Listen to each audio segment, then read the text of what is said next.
I'm Isaac Hayes III, founder and CEO of Fanbase. Fanbase is a free-to-download, free-to-use, next-generation social media platform that allows anyone to have followers and subscribers on the same page. Fanbase was built through investment dollars from equity crowdfunding from the Jobs Act. People just like you helped build Fanbase, and we're looking for more people to help build Fanbase. We are currently raising $17 million in a Regulation A crowdfund on Start Engine. We've already crossed $2.1 million, but we're looking to raise more capital from people just like you that deserve the opportunity to invest in early-stage startups without having to be accredited investors. So right now, I'd like you to go to startengine.com/fanbase and invest. The minimum to invest is $399.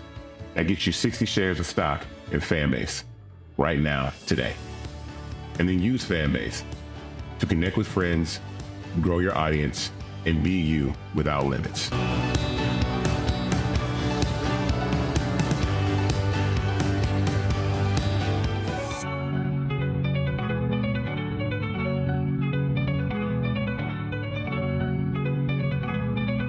Black Star Network is here. Hold no punches. I'm real revolutionary right now.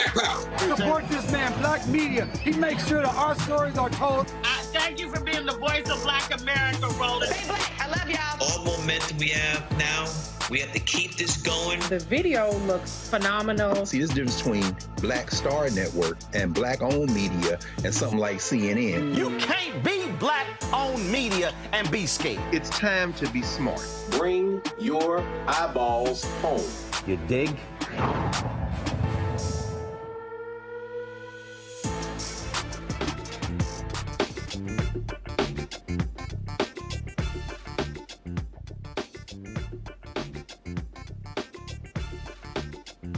To streaming live on the Black Star Network. Today was a federal holiday as the state funeral for President Jimmy Carter was held at the National. We'll show you what took place. Remarks from his grandson, Walter Mondale, the eulogy of President Joe Biden, the homily from former Carter Andrew Young, also some shade from Karen Pitt and former President George W. Bush. The massive fires in Los Angeles continues. We'll tell you about a fund created for African Americans impacted by the fire. And also, Mayor Karen Bass a lot of hell because she was in the outset. And why have folks been to lie about funding being cut for the Los Angeles Fire Department? Yeah, we can talk about that. Plus, white folks are losing their minds over the issue of DEI. They're a white female fire chief is DEI. So the fires are now being blamed on women. Okay, we got you. Republicans in North Carolina are trying to steal the Supreme Court seat. We'll tell you all about that. So lots we're going to break down. It's time to bring the funk. I'm Unfiltered on the Black Star Network. Let's go. He's got it. Whatever the miss, he's on it. Whatever it is, he's got the scoop, the fact, the find.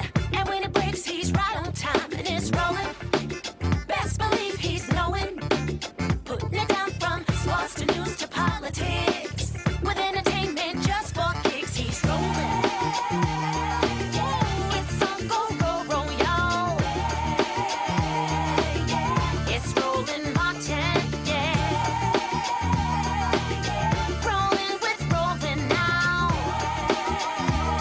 He's funky, he's fresh, he's real, the best, you know he's Roland Martin now.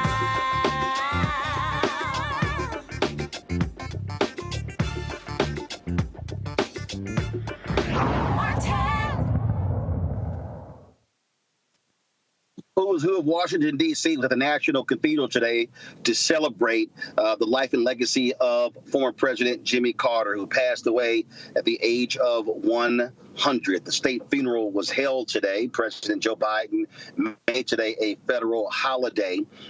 More than 4,000 mourners were in the National Cathedral as it was broadcast across networks across the country.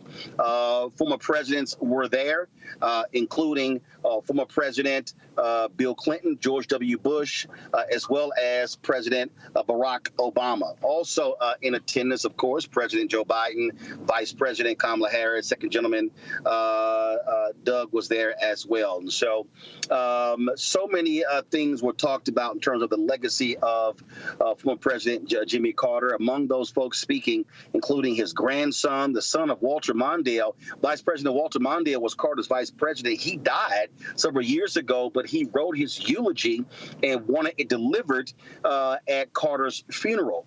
Also speaking, President Joe Biden gave the eulogy, and former Ambassador Andrew Young, who was fired by President Jimmy Carter because of his secret meetings with the Palestinians, he also gave the homily. Here is a roundup of what was said at today's state funeral for President Jimmy Carter. We sing a song that says, "From the moment that I wake up until I lay my head, I will sing of the goodness of God." I don't know how many people in here can say that. I know I can't. But my grandfather certainly can. From the moment that he woke up until he laid his head, his life was a testament to the goodness of God. And I thank all of you for being here to celebrate this life. To the presidents and first ladies, it is a great honor to have you here. You know the human side of the American presidency like no others, and we appreciate you. To the vice presidents, other distinguished guests, and friends of all kinds, thank you for being here.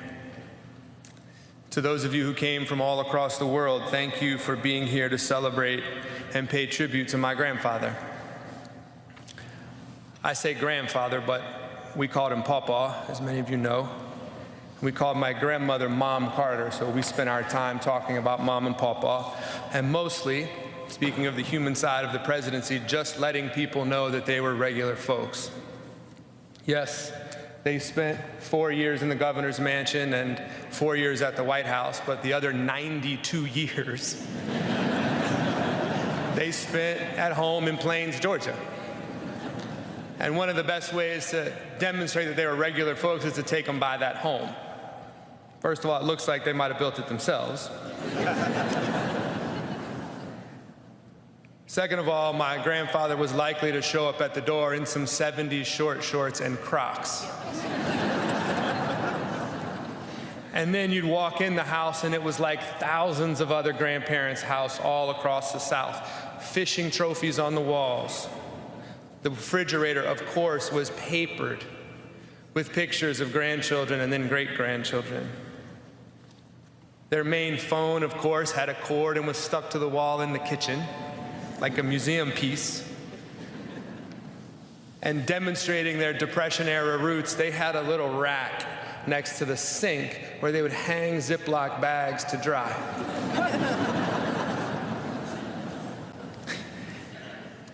And demonstrating that they changed with the times. Eventually, he did get a cell phone, and one time he called me sort of early on in that process. And on my phone, it said, "Papa Mobile." So I answered it, of course. I said, "Hey, Papa." He said, "Who's this?" I said, "This is Jason." He said, "What are you doing?" I said, "I'm not doing anything. You called me." He said, "I didn't call you. I'm taking a picture." It was a nuclear engineer, right? I mean, they were small-town people who never forgot who they were and where they were from, no matter what happened in their lives. But I recognize that we are not here because he was just a regular guy. As you've heard from the other speakers, his political life and his presidency for me was not just ahead of its time, it was prophetic.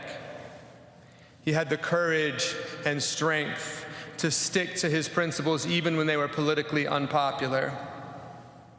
As governor of Georgia half a century ago, he preached an end to racial discrimination and an end to mass incarceration. As president in the 1970s, as you've heard, he protected more land than any other president in history. 50 years ago, He was a climate warrior who pushed for a world where we conserved energy, limited emissions, and traded our reliance on fossil fuels for expanded renewable sources. By the way, he cut the deficit, wanted to decriminalize marijuana, deregulated so many industries that he gave us cheap flights and, as you heard, craft beer. Basically, all of those years ago, he was the first millennial.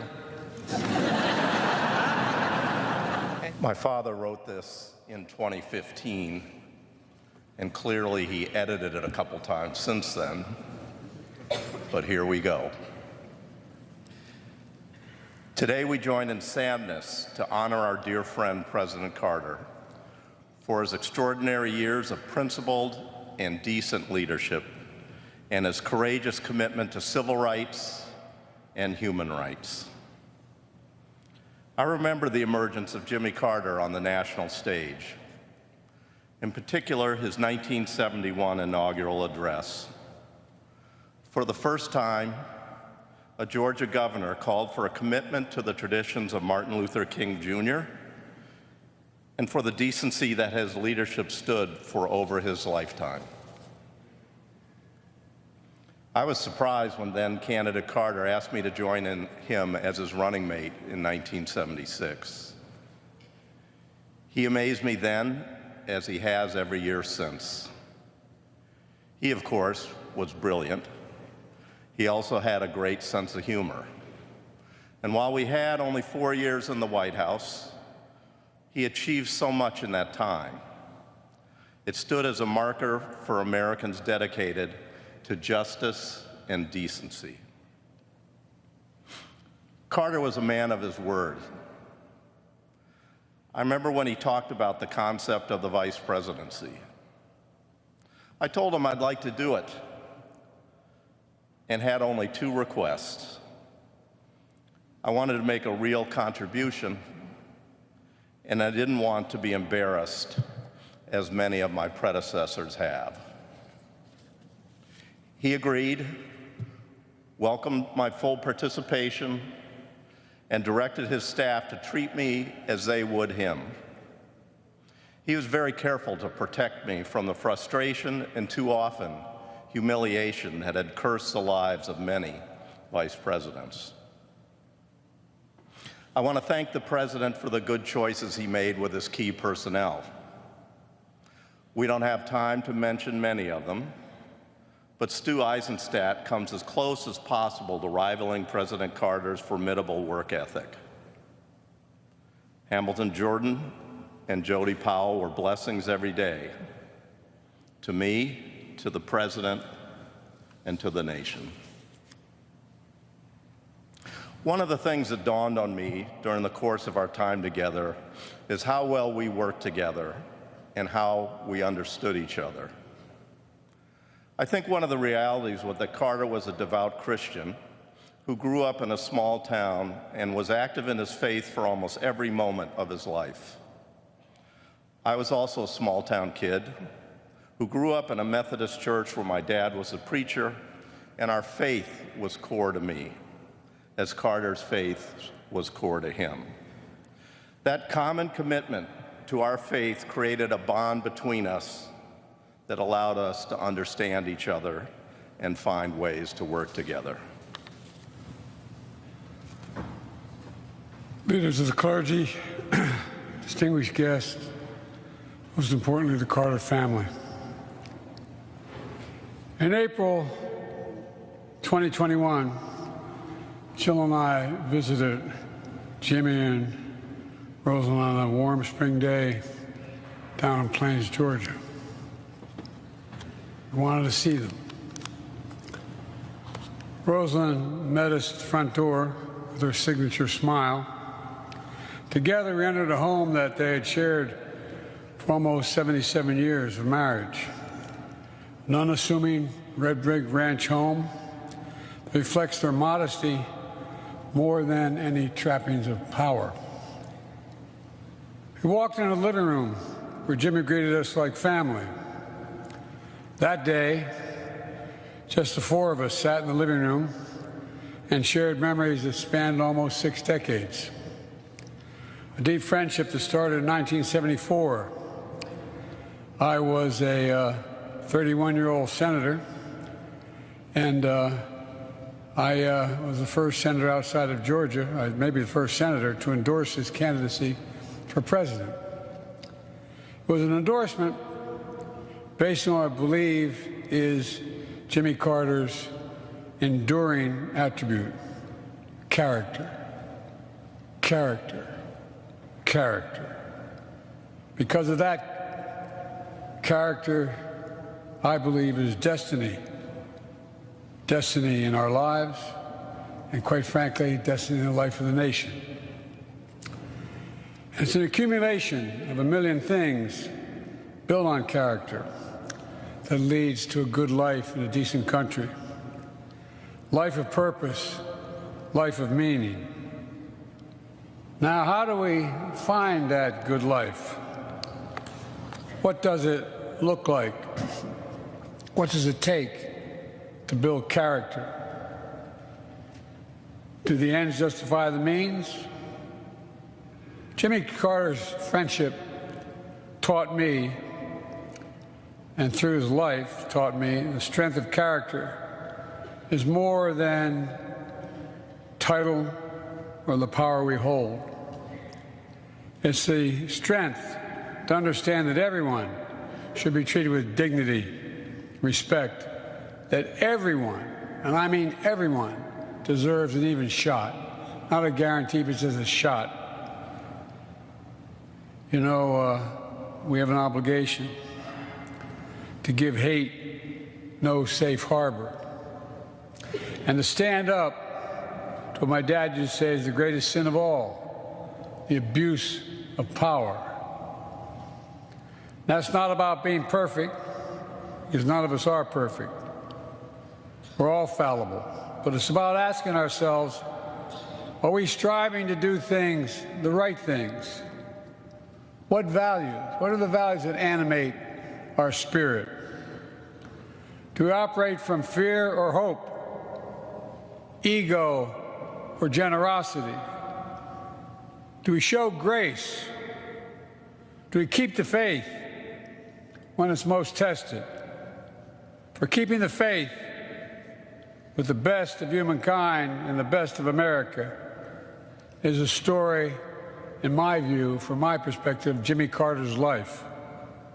A story of a man, to state the obvious, you've heard today some great, great eulogies, who came from a house without running water or electricity and rose to the pinnacle of power.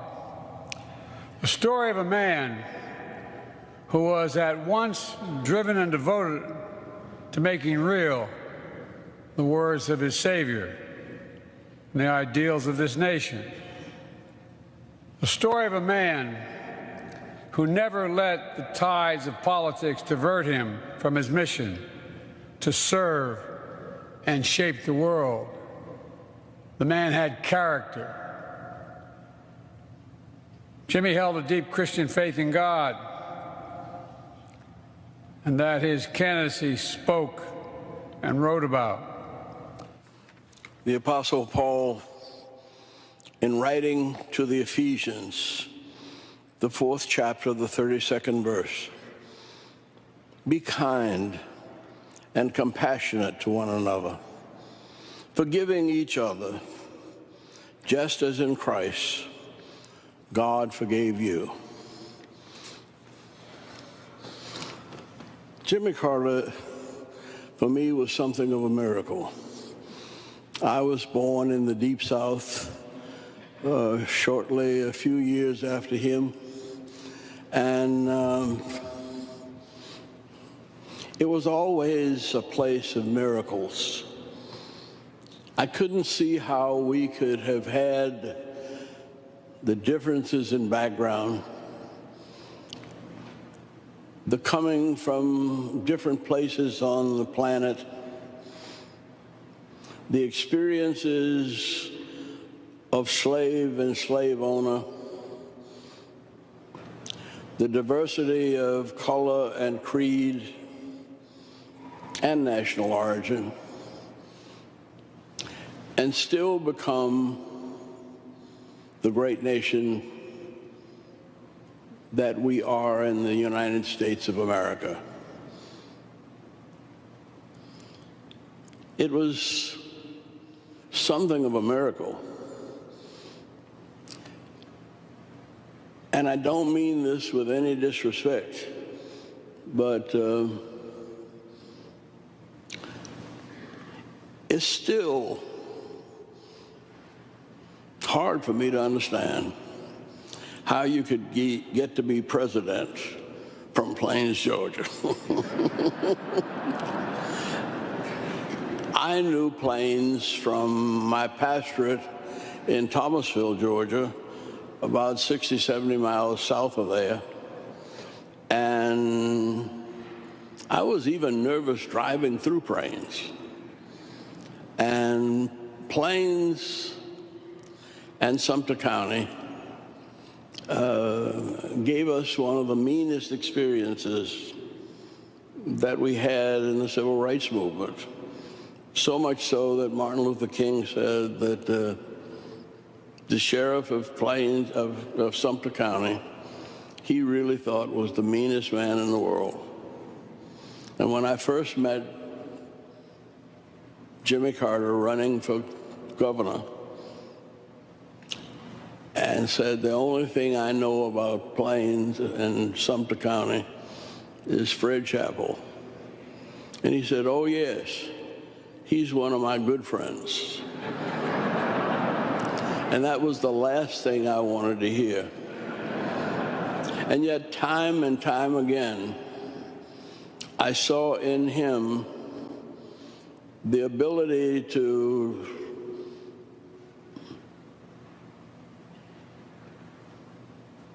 achieve greatness by the diversity of his personality and his upbringing. Dr. King used to say that greatness is characterized by antitheses strongly marked. You've got to have a tough mind and a tender heart. And that was Jimmy Carter. And he grew up in the tremendous diversity of the South, and he embraced both sides. He was a minority in Sumter County. Just about 20–25% of the population was white. But growing up as a minority, he became the friend of the majority. And when he went to the Naval Academy, he asked that his roommate be the first black midshipman to come to Annapolis. And he said, I know minorities. I've been a minority most of my life, and maybe I can help him in his adjustments. And he went out of his way to embrace those of us who had grown up in all kinds of conflict. But that was the sensitivity, the spirituality that made James Earl Carter a truly great president. James Earl Carter was truly a child of God, not only a good farmer, but a nuclear physicist chosen by Admiral Rickover to assist him in developing a nuclear navy. But at the same time he was working on a nuclear navy, he was thinking of peace on earth and goodwill toward all men, and especially women and children.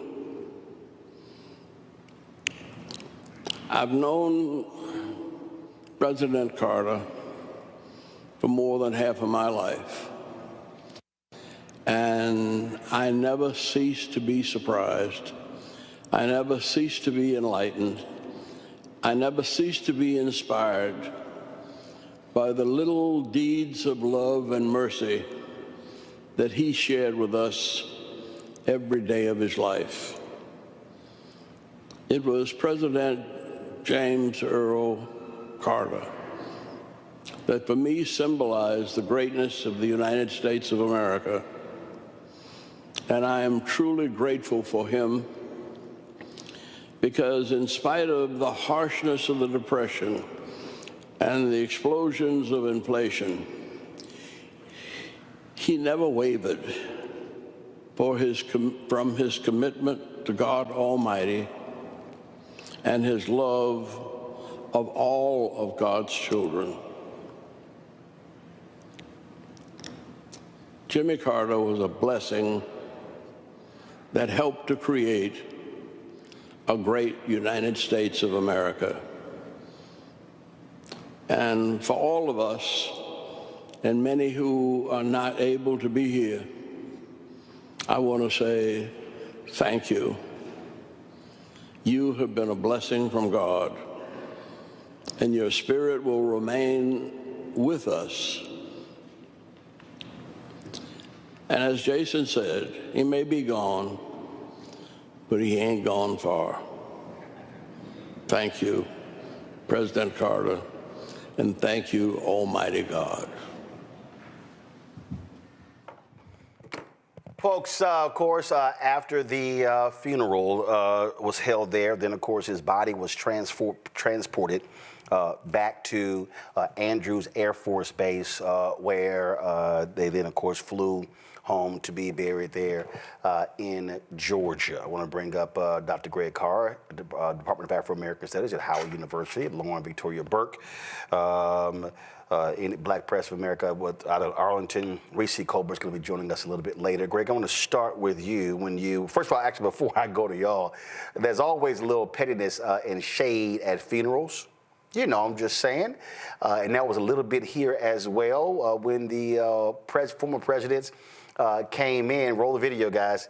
There was a moment there when the convicted criminal was there as well, and when first of all, you see right here, President George W. Bush, he gave a little. Actually, guys, y'all didn't show the video there, so sorry you missed it. So when there was another angle of this when former President George W. Bush walks in, he literally walks right past the convicted criminal.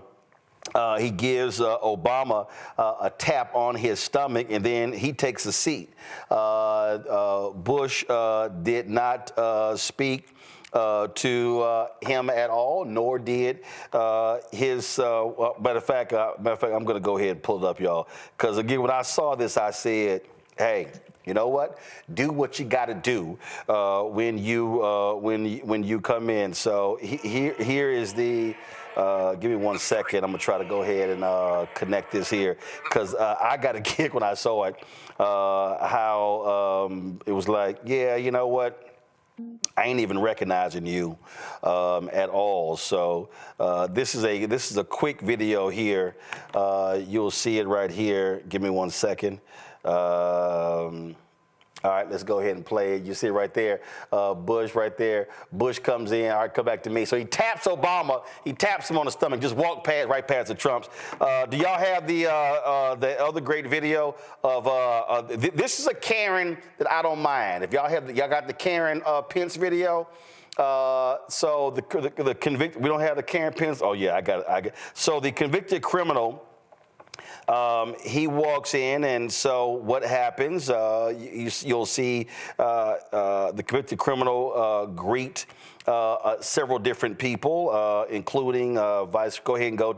He walks in and he shakes the hand of Vice President Al Gore. Then he gets to his former Vice President Mike Pence. He greets them, and you see Melania and Trump both look at Karen Pence. Hell no, I ain't talking to y'all. I love that. I love that. And I'm, look, I'm all about being a real one, Greg. And that was Karen Pence. Like, first, you try to have my husband killed, And how you trash him? Yeah, no, I ain't even speaking to your ass. And George W. Bush like, oh, you talk trash about me and my daddy? Yeah, I ain't even giving you a nod. Now that was it's all circulating on social media. Obama was a chatty patty with him. They sat next to each other. Michelle Obama, former First Lady, was not there. She probably said, "What's the seating arrangement?" Yeah, no, I ain't gonna be doing that. So, just your thoughts on today's state funeral, Greg. Thank you, Roland. And yeah, I don't want to stereotype an entire gender, but I think for women generally, it's a little harder. I imagine that.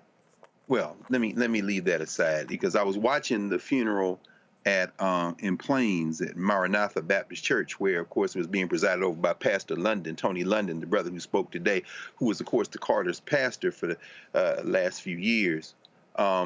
Maranatha exists because back in the 70s, Plains Baptist Church, where Jimmy Carter was raised, voted to continue to exclude black families. It was a segregated church. This was the 70s, and the Carters left with a few other families, a couple of dozen other families, and they started Maranatha. And I was listening to Pastor Loudon talk about Carter meeting a continental African man who said that because of your work in eradicating river blindness, I was able to grow to adulthood. I got a degree from University of Michigan. I have a family, and apparently they embraced and cried. So watching Pastor Loudon really brought the service at the National Cathedral into focus. Donald Trump is not just an embarrassment. This racist, it shouldn't have been there. And I know people will say, well, it's for national unity and there's protocol. Let me be very clear about this. This is how fascism works. This is how it creeps up and bites you in the ass. Watching that scene today, watching Kamala Harris, and we all are fluent in Ebonics, which isn't just a verbal language, it's a visual language. Watching her control herself, watching her glance back at Obama, and I think part of what Obama was doing, of course, this is all, speculation, was playing defense. He's containing that cancer as it's sitting there with his adult diaper on potentially. So, Hillary Clinton, Kamala Harris sitting there, two women who were defeated by open racists, a convicted sexual assaulter who was propelled to the presidency because millions of people in this country like that sort of thing. Andy Young, when he finished, Ambassador Young, you saw Trump lean over to Obama and say, good job. You don't get to comment on this. You tried to have that man in the back there killed. I'm not warm to Karen Pence or Mike Pence or any of those people. I am, however, mindful of the fact that this place, and listening to Pastor London this evening, he was like, it's quite poignant that Carter makes the transition just before the new inauguration. And he said, Pastor London said, don't let us lose this country. Don't let us have guardrails of faith and hope. I'm sorry, Pastor. Faith and hope is dead. Donald Trump was sitting there after saying everything in the world about the man sitting next to him, whose wife was like, I'm not sitting next to this bastard. After saying everything in the world about that woman who was sitting in the front row, who he kept looking at as if he wanted her to recognize him. Not only are we not going to recognize you, sir, we're going to roll over your ass like the sea. You shouldn't have been there today. It's always, all of these movements are always interesting to me, Lauren, at these funerals where they place folks and how they seat them, things along those lines. And a lot of people, Lauren, have been talking about this moment here when, y'all go to my iPad, when Vice President Kamala Harris and then Trump began speaking to Obama, or Obama spoke to him, and so she turns around and looks at both of them like, yeah, whatever the hell. And Doug was like, I ain't speaking to none of y'all. And he's still hot over the election. So it was, but again, and you see that, please, oh my God, Melania, what a joke. And I'm sorry, I'm real petty. They asses wouldn't have got invited. No. I'm just being straight up. They wouldn't have got invited. Now I know all this other stuff, but they would have been at the crib. Yeah, well, I mean, there was some interesting things about the entire thing, as there usually is at these presidential funerals. I did think it was interesting that President Biden repeated the word character 3 times. I don't think that was an accident that he talked about character there for a moment, as it pertained to, of course, President Carter. The moment couldn't be more interestingly timed, as Greg brought up, in terms of President Carter living just long enough to vote for Vice President Harris and then dying right before Donald Trump gets into office. I mean, it doesn't get any more. You know, if you wrote a fictional novel about this, you just wouldn't even believe it, because of course President Carter is exactly the juxtaposition of Donald Trump. He's this person from a very humble background, actually a poor background, who actually served in the military, in World War II. And, you know, there's nothing about Donald Trump that is Jimmy Carter. So you have a lot of contrast going on here just by who the people are. But I'm not a big believer in, you know, just call me from the Bronx, but I'm not a big believer in shade and throwing clues and hints. You know, if you want to really throw a high, hard one, then throw a high, hard one. And President Biden could have done that and could still do it in office. You know, I mean, so, you know, saying something cute at the funeral is all very well, but, you know, he has got power right now to do things. And so it's kind of frustrating to watch the levels of how power is wielded.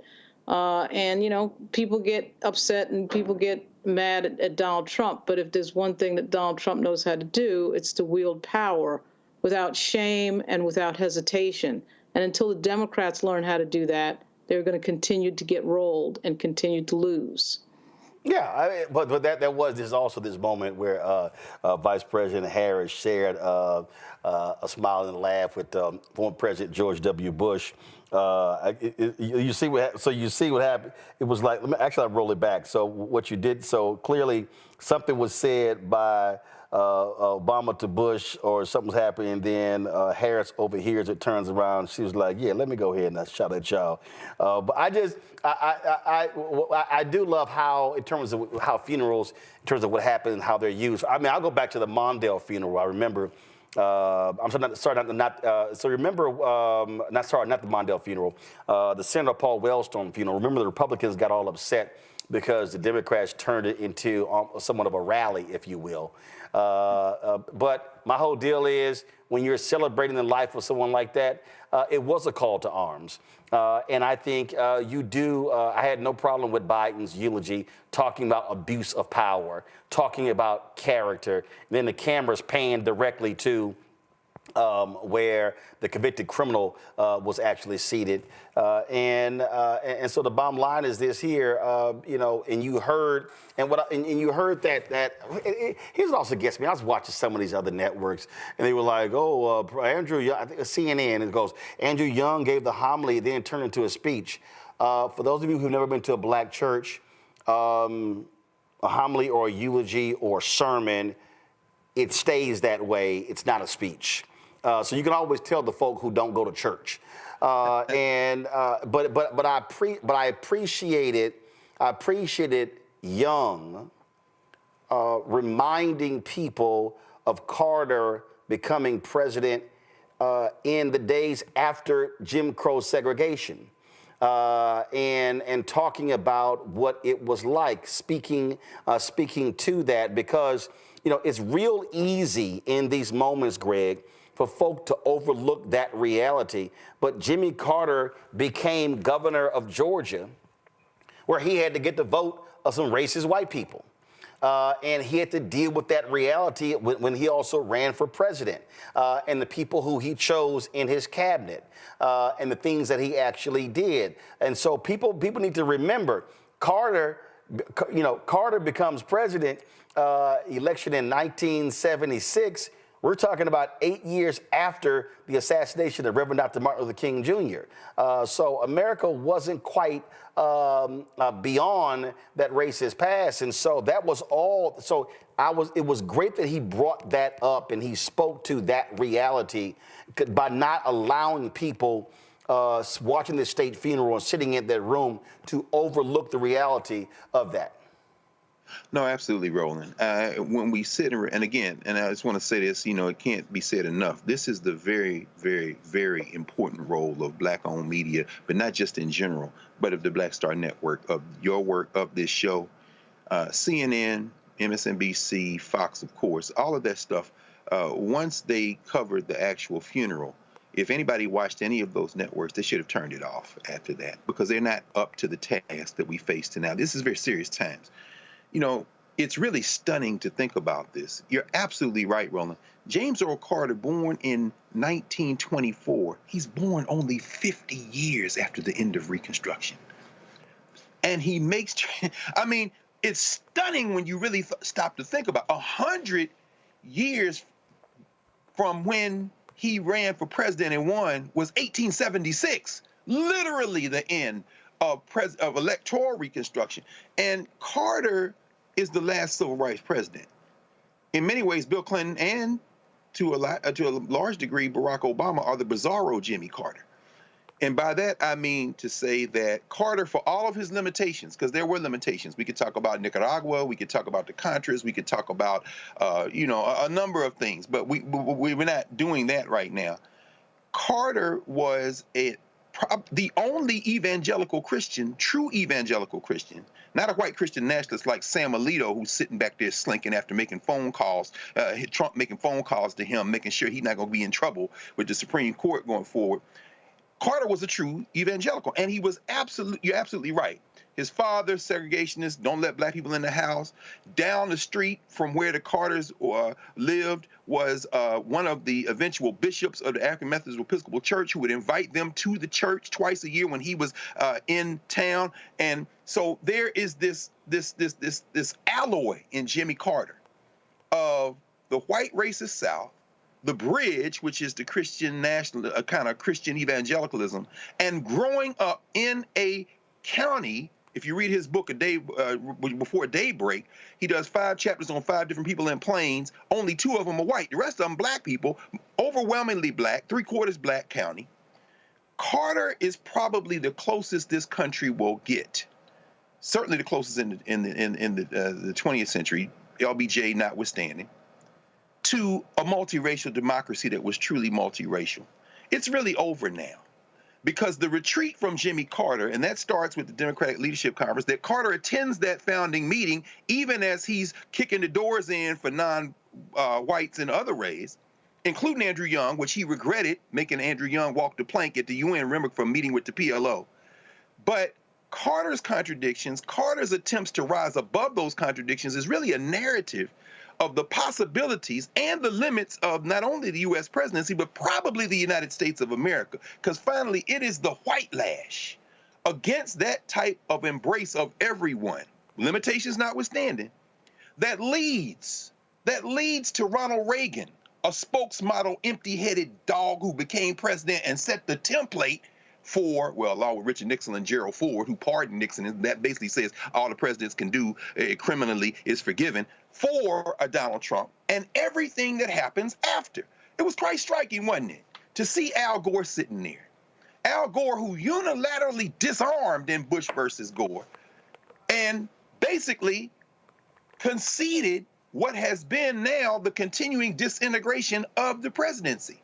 So I guess what I'm trying to say is that Jimmy Carter is probably as close as this country will ever get to the possibilities of a multiracial democracy. But at this point, with Donald Trump talking shit about getting Mexico and Canada and Greenland and rolling old people and deporting everybody, I think this country missed its moment. It missed its moment to be something other than what it has always been. And the funeral of Jimmy Carter not only marks the end of an era, it might mark the end of the possibilities of anything other than what we're headed for. Last point here, and I think this is also critically important. A lot of people talked about the moral rectitude of President Jimmy Carter. Lauren, and you even had some of the former presidents, they weren't fans when he would come back to the White House. But the reality is you cannot question Jimmy Carter's character. And frankly, if more of the occupants of the Oval Office had the moral rectitude of Jimmy Carter, we might be in a better situation. Yeah, well, the Habitat for Humanity piece alone is a huge one with Jimmy Carter. And obviously his time after his presidency, a lot of people would argue was better than his actual presidency. I mean, he really did do a lot, and as was said on the stage today, at the cathedral, he packed a lot into 100 years. There's no doubt about it. To Greg's point about missed moments, this country's history is full of a lot of missed moments. I still feel, though, at some point it does turn around. We're still seeing the backswing of the presidency of Barack Obama. There's no doubt about that. Barack Obama sitting there and talking to President-elect Trump today, it's so oddly and irritatingly at the same time poetic, but it really does show you what a class act Barack Obama is more than anything else. But what we're about to see for the next 4 years really is the reaction to the Obama presidency. But again, Jimmy Carter happened to check out right before this, right before Trump gets back in office, is just a crazy thing of timing, to say the least. And, obviously in 11 days, we're going to see what happens next. On that first day of the 11th days, we're going to see a lot. But to me, so much of this is the result of a party that has not figured out how to fight, but they're about to turn the generational page because they have no choice but to turn the generational page. And it's going to be interesting to see who comes up next to really fight in a way that is effective toward what we're about to face in this country. Absolutely. And so it was, of course, it was a federal holiday today for the state funeral of former President Jimmy Carter. Folks, going to go to a break. We come back. Let's talk about how Republicans are doing all they can to steal a Supreme Court seat in North Carolina. Yeah, for real. You're watching Roland Martin Unfiltered on the Black Star Network. Hatred on the streets, a horrific scene, a white nationalist rally that descended into deadly violence. White people are losing their damn minds.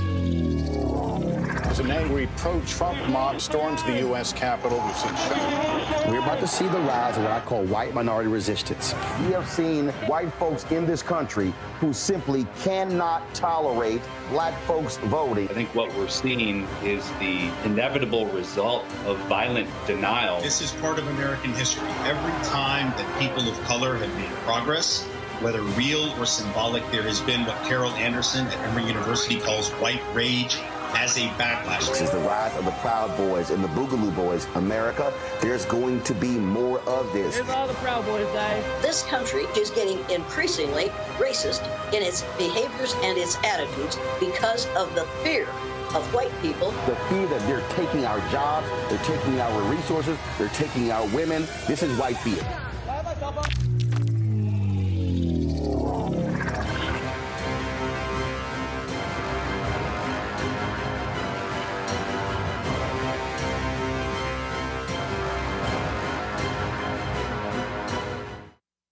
What's up, y'all? Look, Fanbase is more than a platform. It's a movement to empower creators, offering a unique opportunity for everyday people to invest in Black-owned tech, infrastructure, and help shape the future of social media. Investing in technology is essential for creating long-term wealth and influence in the digital age. The Black community must not only consume tech, we must own it. Discover how equity crowdfunding can serve as a powerful tool for funding Black businesses, allowing entrepreneurs to raise capital directly through their community through the Jobs Act.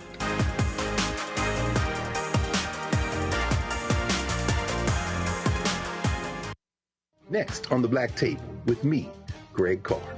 There's a lot of talk about the inevitability of another civil war in this country. But on our next show, we'll talk to a noted author and scholar who says we're actually in the middle of one right now. In fact, Steve Phillips says the first one that started back in 1861, well, it never ended. People carrying the Confederate flag, wearing sweatshirts saying MAGA Civil War, January 6, 2021, stormed the U.S. Capitol, hunted down the country's elected officials, built a gallows for the Vice President of the United States, and to block the peaceful transfer of power within this country. On the next Black Table, here on the Black Star Network. Hey, yo, what's up? It's Mr. Dalvin right here. What's up? This is KC. Sitting here representing the JODECI. That's Jodeci. Right here on Roland Martin Unfiltered.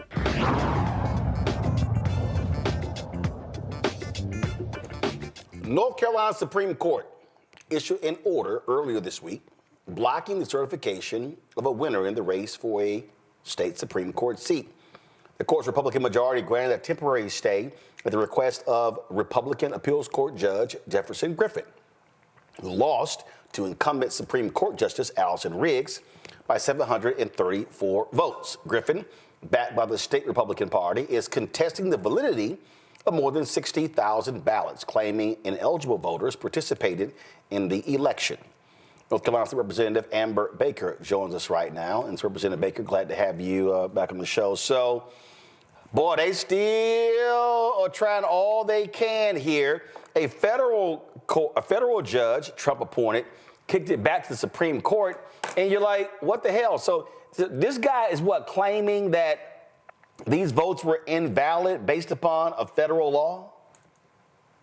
So it's based on voter registration. And what they've done is gone in and surgically looked for voters based on their registration information that possibly voted for Justice Riggs. And so their claim is that these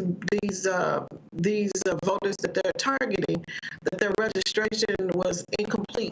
Social Security numbers were not completely indicated on the registration forms, and there's some question about their driver's license. Now that's on their registration, but keep in mind with our newly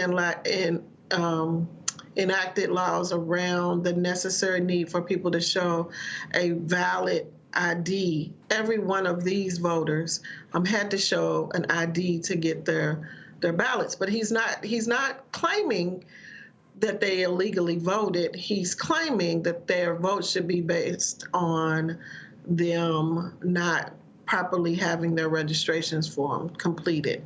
And I have to say, 2 months after the election, we had over 5 million voters to vote. And so what we're saying is that the will of the people should be honored, and that he has lost at multiple levels in this appeals process. And everyone has said that the votes were fairly cast, and he has lost every single one of his appeals based on this crazy claim. So we know that this was a valid election. We know there's no indication that there was any kind of voter fraud. But what we know is that when they lose, they can't go home and sit their tails down. They want to keep fighting, and they want to take things that don't belong to them. And the people of North Carolina are wanting their voices to be heard.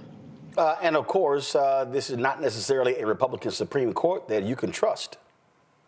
That is correct. So, as I've told your voters many times on here, one of the justices is the son of our Speaker Pro Tem in the Senate. So remember the last name Berger. They are father and son. We also have Justice Newby, who we know won his seat by defeating Sherry Beasley. And so even before we went to what we currently have as a 6-2 split on the Supreme Court, both Newby and Berger had shown that they were willing to do the bidding of the Republican Party, and nothing has changed. And so we are advocately supporting Justice Riggs in this fight. And I want to say again, it was a valid election. And no one is questioning whether or not she won fairly. He is simply saying that the registrations, their votes should be thrown out based on their registration forms. Now, this is what we call what it means to be an absolute sore loser. He's had the state election board, others have just dismissed his complaints, but he wants to take it all the way to the top. And I wouldn't be surprised, based upon the North Carolina State Supreme Court ruling, if they rule against him, this fool won't go to the U.S. Supreme Court.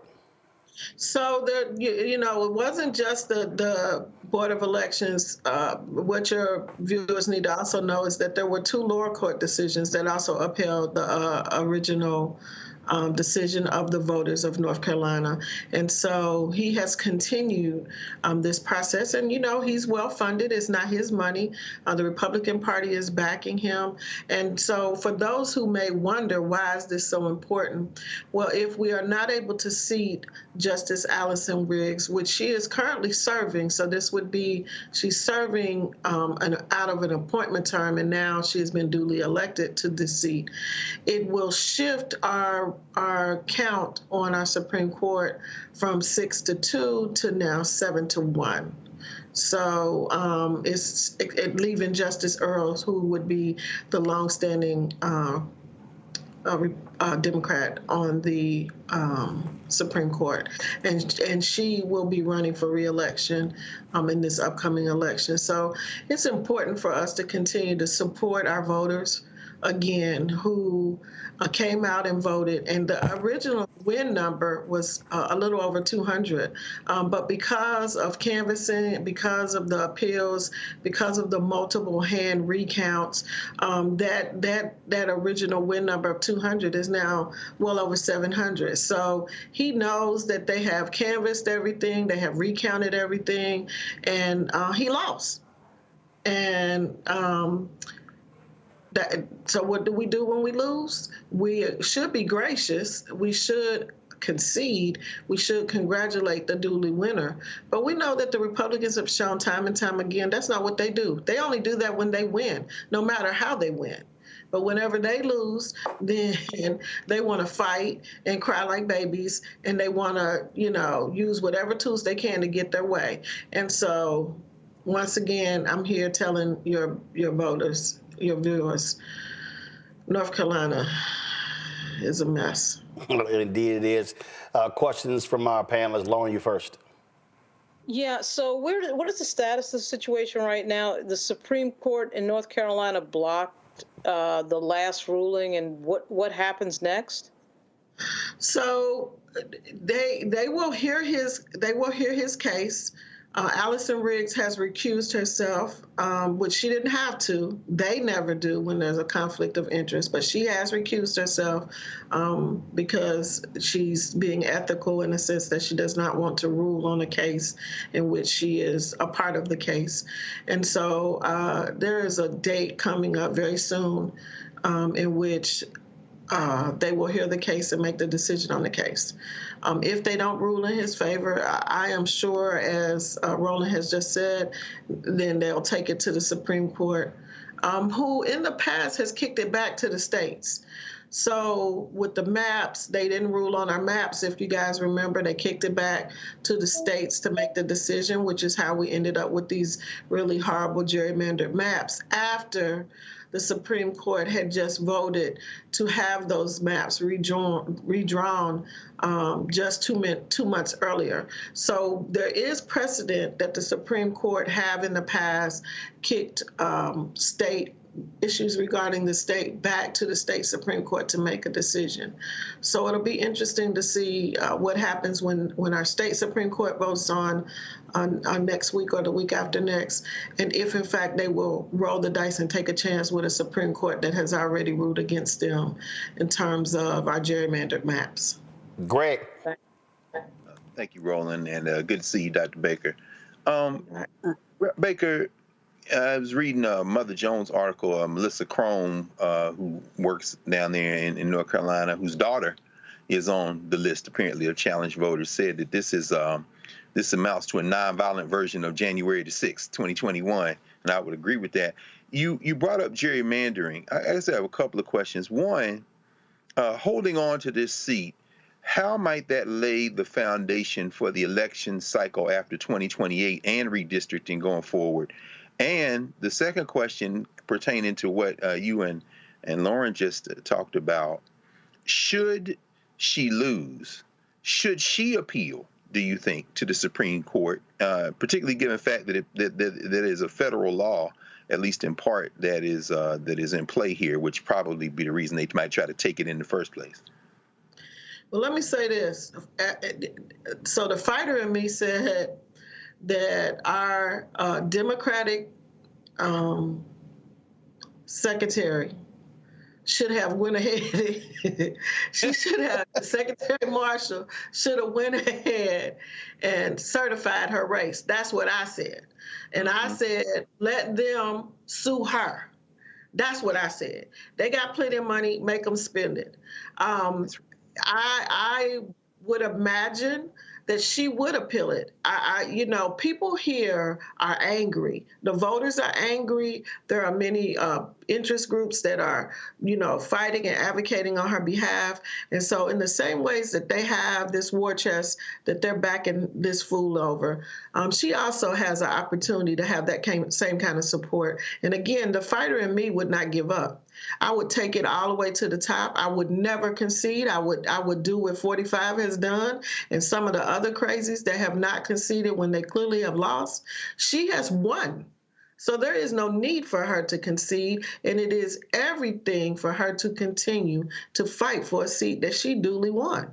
That's what I would say. You know, we would be talking about two different things. On the same subject today had our state secretary, Marshall, went ahead and validated her race. And the crazy thing is that we just got sworn in on yesterday, and it was felt, you know, as they read the document indicating that all of our races had been certified. And many of us felt the absence and the pain in the room that, again, over 5 million voters, a win of 700 plus votes, and yet she could not be certified, she could not be sworn in, and she can't currently sit with who have been her previous colleagues in a race that she duly won. Reese. I'm curious to know if the kind of analysis that the Republicans did in terms of targeting the Democratic registration was also done on Republican registrations. It was not. And so that has been some of the sidebar conversations that we said today. Again, first of all, Reese, let me tell you something. I follow you on Instagram, and because I'm all cleaned up now, I don't use anymore. But sis, I'm like, oh, God, just give me permission. But okay, I digress for a minute. Thank you. Again, I'm going to say this. I'm probably not a typical Democrat, in a sense that my background is out of social justice. My background is out of fighting for what's right. As a person who has come through the desegregation of the Jefferson County public school systems and dealing with the Klan up close and personal, having an aunt that was a Panther, I say we need to stop dealing with them as if they're going to play by the rules that have been set, because they have repeatedly shown us that they are not, do not, will not, and don't care. So at this point, as Democrats, we need to stop trying to take the high ground and begin to fight. And I do believe that the voters that support us would support that, because it's very frustrating. I hear it all the time that we continue to take the high ground and they continue to just take ground. And so I would hope, I'm not a part of her strategy team, but I would hope that there would be some talk about doing exactly what they've done, you know, being strategic and going in and looking at Republican voters while also building a strategy for taking this to the Supreme Court. All right, then. Well, look, we're going to be watching what happens in North Carolina. And, you know, when Greg talked about redistricting beyond 28, no, the focus for Dems really should be, first, winning this seat, keeping this seat with Allison Riggs, winning Anita Earl's seat next year in 2026. And there are 3 Republican seats that are up in 2028. And the goal in North Carolina for the state Democratic Party, for the National Democratic Party, for progressives, for independents, and definitely for black folks, is to completely take down Republicans in that state, because now they've broken their supermajority in the legislature. The reality is, here's the other piece, which is critically important. If Democrats take back control of the Supreme Court, they can actually rule against partisan gerrymandering. When they had the majority before they did so, North Carolina had a 10-3 Republican majority because of political gerrymandering. When the Democrats took control of the Supreme Court, it was 7-7. The reason Republicans control the House right now is because of those 4 seats in North Carolina. And so that's how important this is. And to Greg's point, redistricting is going to be important in 2030 because, and I said this yesterday when I talked to Martin O'Malley, and Democrats have to be thinking long term, and black people had better be thinking long term. Because of population shifts, North California, New York State, Wisconsin, potentially Michigan, maybe New York State, are going to lose congressional seats. That's electoral colleges. It's estimated that blue states will lose 12 electoral college votes that will go to red states, which means that if Democrats want to win the presidency, they have to win Arizona and Nevada every 4 years, or they have to turn North Carolina into a blue state because of their 16 electoral college votes. And so there's a whole lot riding on this. And so you defend and protect Riggs. You defend and protect Anita Earls next year, a black woman. And then, of course, you go all out and you lock and load to try to beat those 3 Republicans in 2028. If that happens, Democrats have a majority on the state Supreme Court, and you can see more favorable voting rights rulings than we've seen in the past. And so that's what we certainly want to see happen there in North Carolina. And we, Roland, we were very aggressive this year, and I think we continue along the path of what we started with this election. And indeed, we have already started campaigning for 2026, and we're going to continue to build out our strategies in our black communities. And I have to say, I can't give you an exact count because, again, we just got sworn in yesterday. But here's a little Tahiti. When I walked in the caucus, I looked around and I said, where are the white people?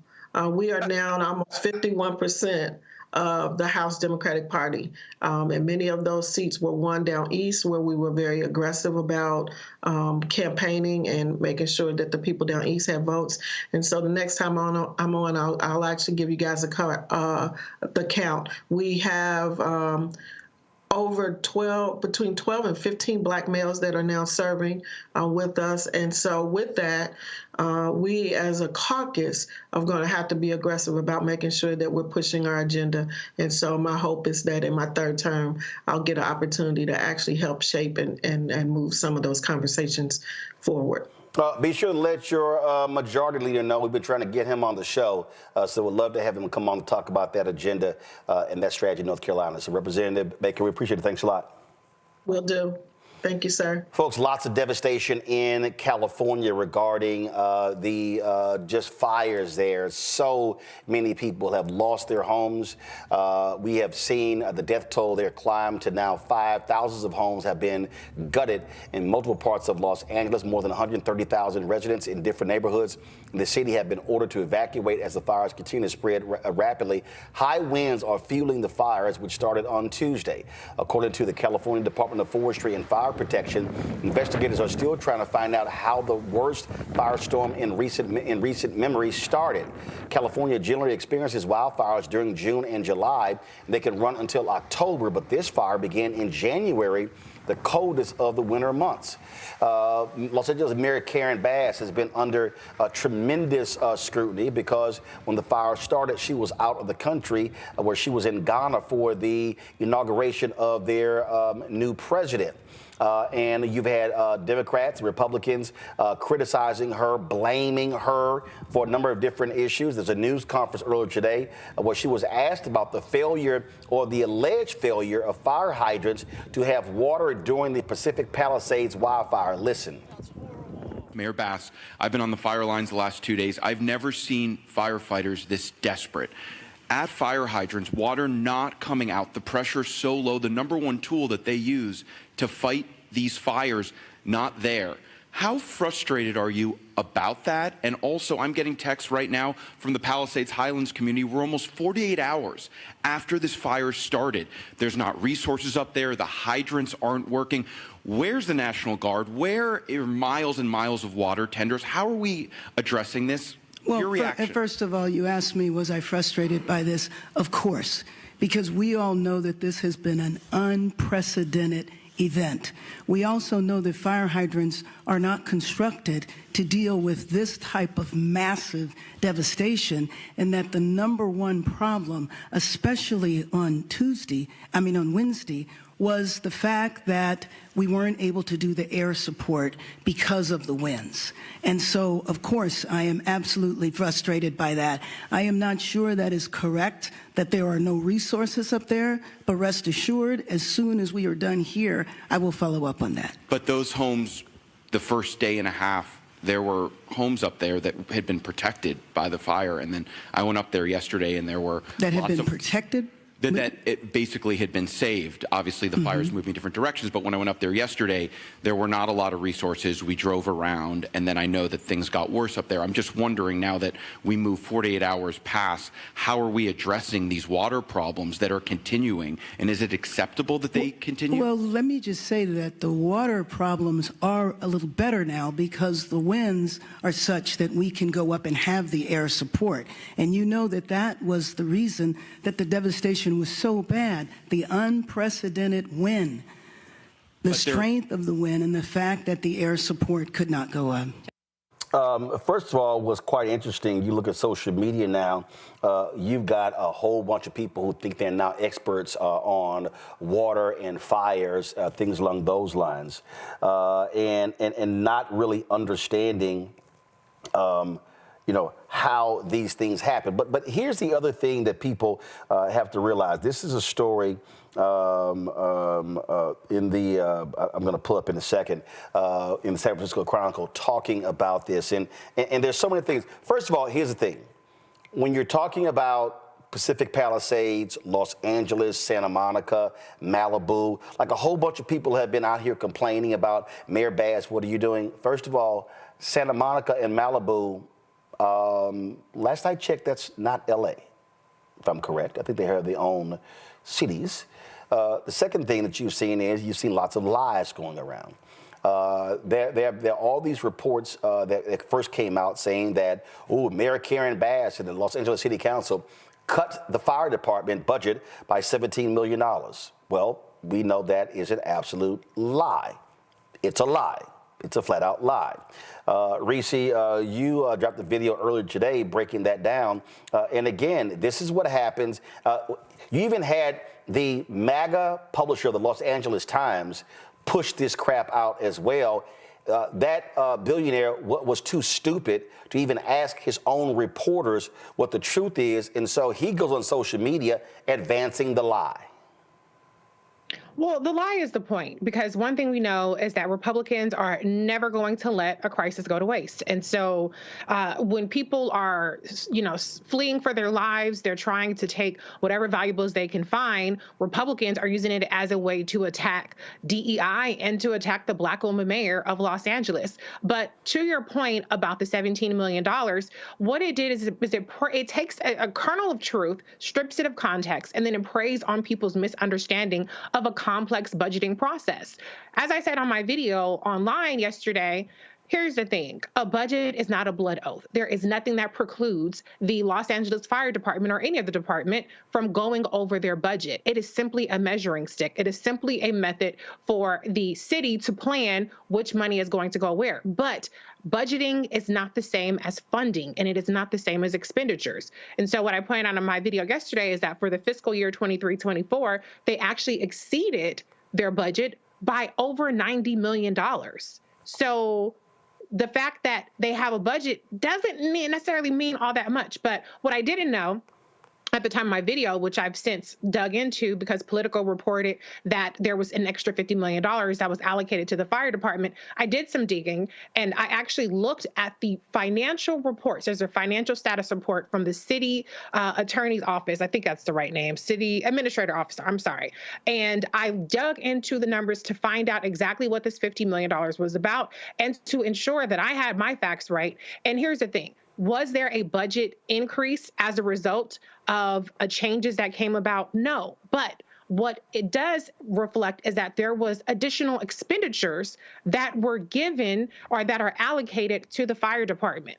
$36 million above the budget is allocated now on an expenditure basis to the fire department. And so the whole idea that we shouldn't even be talking about a $17 million cut when they're already $36 million over their budgeted amount. So that $17 million has been wiped out. And that is simply for things like salaries and overtime and contractual services. And so the other part of it is that there was an MOU with the labor union, the fire department labor union, that was also negotiated that added $50 million of expenditures being set aside for the fire department. So we're talking about $90 million over the budget. And I will just read to you a little bit of the report where it says projected overtime spending is due to higher than anticipated resources deployed to wildfires and Tropical Storm Helene. Now, for Helene, there's going to be a reimbursement for some of that stuff. But the whole point is that when shit happens, you get more money.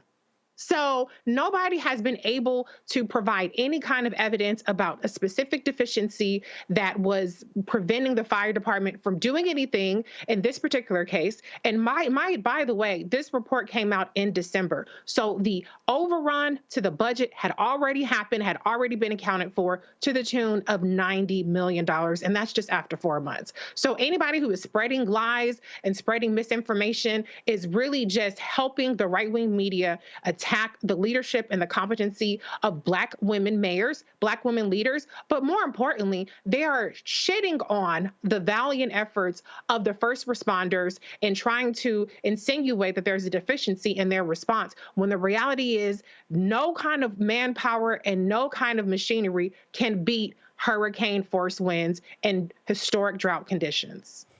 This is a story that Bloomberg posted. And for instance, that reporter asking the question there, I was up there 2 days and how people are frustrated.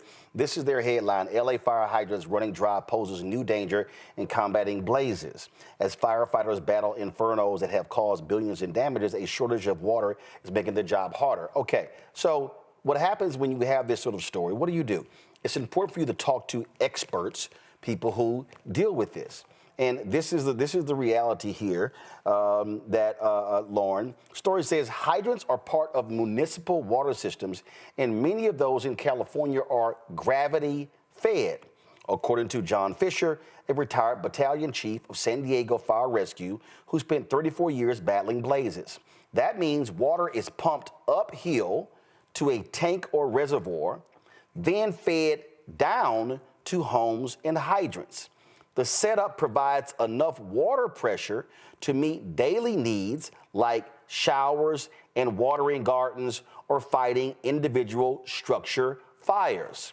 But the fires that have scorched Southern California are different, burning through open space in urban areas. At least 2,000 structures have been destroyed or damaged, and the toll will likely rise as new blazes ignite. Based on AccuWeather's estimates and statistics compiled by the National Oceanic and Atmospheric Administration, these are the costliest fires to strike California in the last 45 years. Firefighters are used to working within the constraints of a water system, Fisher said, quote, but the magnitude of fires like these makes it so that there's just more than fire than there are firefighters, or there's more fire than water. Each one of those fire engines can pump 1,500 gallons a minute. They're not all pumping that much, but think, a 1 million-gallon tank and 100 fire engines, you're going to run out of that tank pretty quickly. Now, the point that Mayor Karen Bass made at the news conference, and this is not defending Mayor Karen Bass, this is not defending California Governor Gavin Newsom, not defending the fire chief, but it's basic fact. You cannot put a helicopter in the air with 100-mile-an-hour winds. You can't. You simply can't. In fact, the National Weather Service, they have special planes that fly into the eye of hurricanes. You can't just send a regular plane or even a fighter jet or whatever. And so the way to combat these fires is you need to be able to be dropping massive amounts of water from the air. Well, if the winds are blowing 100, 125, 130 miles an hour, that ain't going to happen. And so then you have, Lauren, you and I were texting yesterday, you got a couple of these billionaires who are complaining, and the same billionaires fight social service programs that cities fund. Oh, so now that your 10, 20, $30 million homes are going up in flames, now you're trying to find private firefighters and everything else. And this is the thing for all of you dumbass conservatives who don't understand government. When your ass is on fire, or your ass is flooding, or a tornado hits, or a hurricane hits, a natural disaster, it's amazing how everybody, oh my God, where's the mayor? Where's the city? Where's the fire department? Where's the state? Where's Biden? Oh, so now all of a sudden y'all love government. But the same people who don't want to pay taxes, who got tax shelters, the same people always complain. Guess what? You now see the result of when you need government entities being able to solve catastrophic situations. Construct of this conversation is ridiculous and stupid. Okay, this is a natural disaster. This is not something that any government or elected official can control. So now we've gotten this thing in our politics where everything that happens that goes wrong has got to have some assigned fault. And in the case of Fox News and Charlie Kirk and these other racist idiots, it's always got to be something having to do with DEI. That's got to be the reason why there was a terrible fire incident that, of course, destroys the homes of a lot of people, which is a tragic thing. I mean, we have tornadoes in this country all the time. Certainly we have hurricanes that are hitting Florida all the time during hurricane season. This is a really crazy, unfortunate situation, kind of like the COVID situation. And, you know, what the Republican Party has now done is they have figured out a way to politicize everything that happens. Everything that happens has got to be politicized. They did it with COVID. They're doing it with this. It has absolutely no logic attached to it. And of course, when there are white male elected officials in charge, you don't hear any of this talk whatsoever. It was unfortunate that Karen Bass was out of the country. I think she should have returned sooner than she did, even knowing that from here, you know, from LA to Ghana is probably a good 15 to 16 hours. I mean, it's probably. I do think, though, that she should have probably shown up on the scene a little sooner, but it was unfortunate. Just sometimes you just have bad timing. Like for instance, I asked somebody yesterday, Lauren, who's in LA, I said, what time did these fires start? They said they started 10 a.m. on Tuesday. 10 a.m. on Tuesday. Now, the inauguration was on Tuesday. The fire started at 10 a.m. and it all of a sudden it just took off. And so then I saw Sam. Let me see if I can find it. Sam Stein. You know, he posted a tweet and he was like, and again, for the people, I just hate when people rush to want to blame and don't ask some more basic questions. He goes, genuinely curious from LA political folks what the story is here. Bass's mismanagement is clear. Being in Ghana when the fire risk was evident. Okay, first of all, how was the fire risk evident? I'm just, see, again, I haven't seen that. Now, if somebody comes back and says, hey, there were indications Saturday and Sunday that we are about to face a massive fire, okay? I get that, but I haven't seen that. I haven't seen it, okay? And I want to know how did that even happen? Now, a hurricane is different. When a hurricane is forming in the Gulf of Mexico, and we know a week in advance, so, it's coming, it's coming, it's coming, that's different. It's as if all of a sudden this thing just hit. So she's gone. You're right. If I fly from here, and I've gone to Ghana twice, that's a 14-hour flight. It's probably, 15, 18 LA. So all of a sudden, I got to get out of there. And here's the other deal. This ain't Southwest. You ain't got flights going out every hour. And Lord knows, don't let the mayor of L.A. book a charter jet to fly her from Ghana to Los Angeles. Oh, now all of a sudden, oh, how dare you spend $200,000 on a charter jet? And so she's gone. She came back. But go ahead. Part of what's going on, though, too, I mean, it's funny that you put the Sam Stein thing up there. I had seen that as well.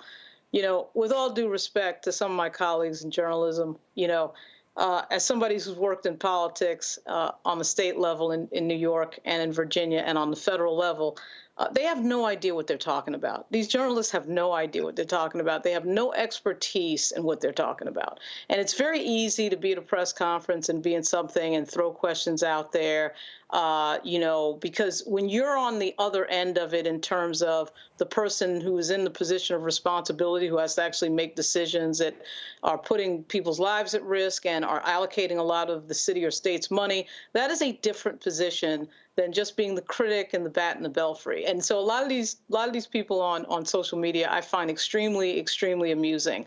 You know, they have degrees in English lit and all that, and that's all very nice, but that has nothing to do with actually working in the government and working in some of these positions. So I still say, you know, two things can be true at the same time. Mayor Bass should have gotten back, I think, a little sooner than she did, even given what you just said, Roland, which is that day that she left coincided with the fire that she could have not known anything about. But the other thing, the bigger piece here, is that this is a natural disaster. This is not something that any elected official can handle. I mean, I don't care who it is, Democrat or Republican. So, you know, this whole James Woods, you know, oh, I'm going to throw out criticism for the Democrats because they're in control of California and that's how all this happened. That's all a bunch of bullshit. There's no way that you can tell me that any elected official, Democrat or Republican, could have foreseen this type of a disaster. Well, in fact, Greg, somebody on our YouTube channel just said, well, Roland, it's been dry in L.A. Okay, they haven't gotten rain for 8 months. So what? You're the mayor was like, okay, I can't leave the city because it's dry. It's dry. But it's not just James Wood, Lauren. Go to my iPad, Henry.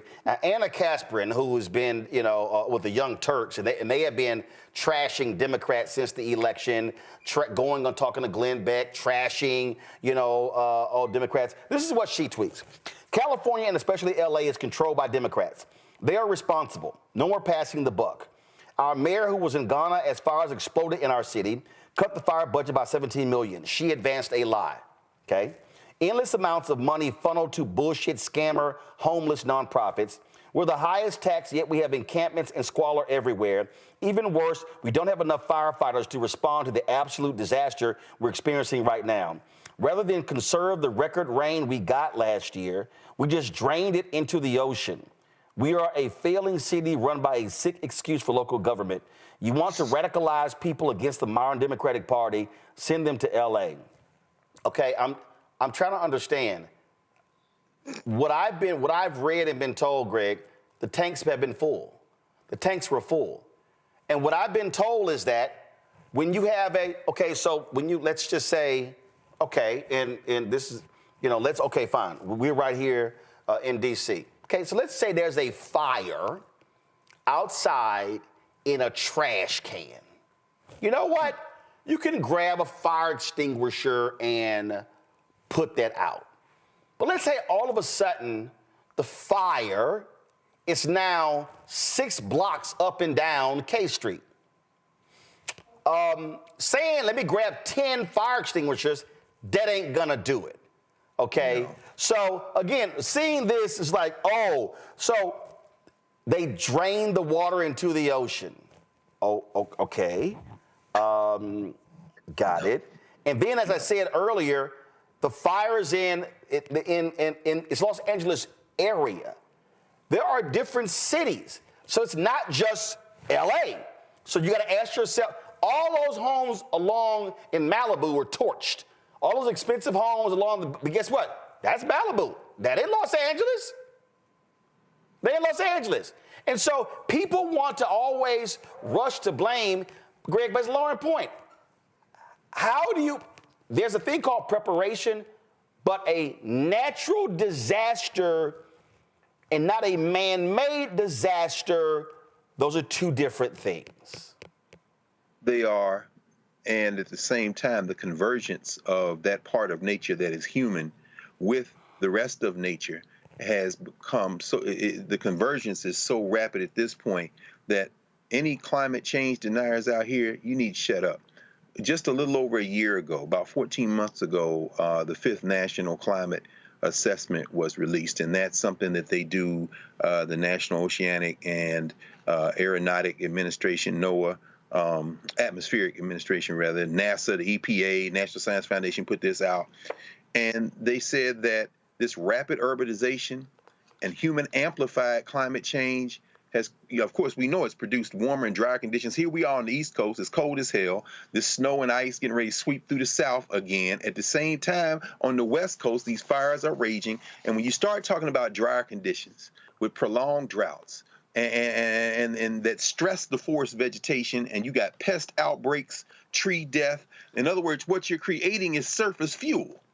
And of course, now with the guy coming into the presidency who told the governor of California you should get some rakes and rake all that stuff up, it's a good thing that today Joe Biden this afternoon said that the full 100% of the cost of fighting these fires is going to be assumed by the federal government for the next 180 days. So he's trying to idiot-proof the federal resources. All of that having been said, yeah, I agree, Lauren. Yeah, Mayor Bass should have tried to get back if she were able to. And as you say, Roland, it ain't like they got shuttles coming forth between Accra and L.A. At the same time, and you know, Anna, you don't know a damn thing about any of this, and you are not alone. And you're smarmy, marmy. We got all these homeless people.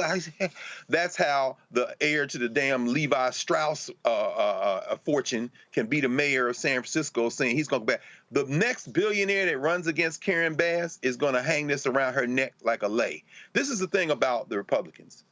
They love big government when they're in charge. They hate it when they're not in charge. And here's the question I would ask Anna and everybody else, that smarmy reporter. What about the hydrants? What about the hydrants? Putting his brain on display as he opened his little mouth. What should we do, since you're a damn expert? This is the problem at the root of it. And I saw Bernie Sanders said something about global warming today, and they're dragging him for filth. Well, guess what? This is going to get worse. Everybody in here right now, all 4 of us know people in LA. We've been checking on our people. They're terrified. Okay, yeah, let's embrace all of your criticisms. Now what? People's houses are burning down. You don't give a damn. You're scoring political points. You're doing whatever you can to be seen. You're trying to build your followers on social media, blah, blah, blah. At the end of the day, if you want to address this short term, the feds have said they're going to pay for everything, get as much resources as you can in the West Coast, and whether the mayor's there or not is really kind of irrelevant in that. And number 2, which is really number 1 in the long term, we got to address global warming in the world because this is going to get worse. Yeah. Can I add something, Roland? Yeah, real quick. Go. Well, let me just say, first of all, if Anna moved the needle, then Bernie Sanders will be president right now, and not having her to be a damn grifter for the Republican right wing. But I will say, I wish that Democrats understood politics a little bit better. I think that Democrats understand management. I think that they understand governance, but they don't really understand politics. And so I need for Democrats to learn how to reject the premise of a question, reject the premise of these loaded questions that are not fact-based, that are not based in any kind of real solutions or expertise, and correct the record instead of pivoting or instead of falling on their sword and taking responsibility and say, well, you know, our focus is da-da-da-da-da.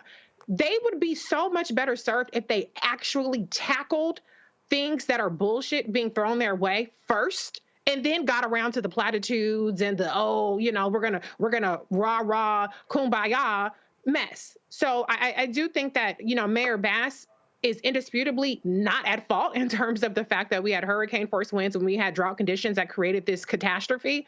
But this will probably be a big problem for her going forward because she just dropped the ball on very predictable questions, and she's trying to get her footing now, but it might be a little bit too late. And so I think that going forward, Democrats need to learn how to nip this shit in the butt, how to tackle these things head face on, instead of trying to be above the fray and trying to divert to what is so-called more important. Meanwhile, you're getting your ass handed to you by people spreading lies about you. Absolutely. We're gonna.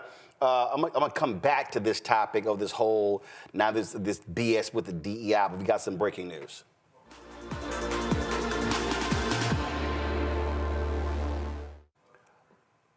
By a 5-4 vote, the U.S. Supreme Court will not stop the sentencing of convicted criminal Donald Trump to take place tomorrow in New York State. This is the headline for Politico. Supreme Court won't block Donald Trump's hush money sentencing.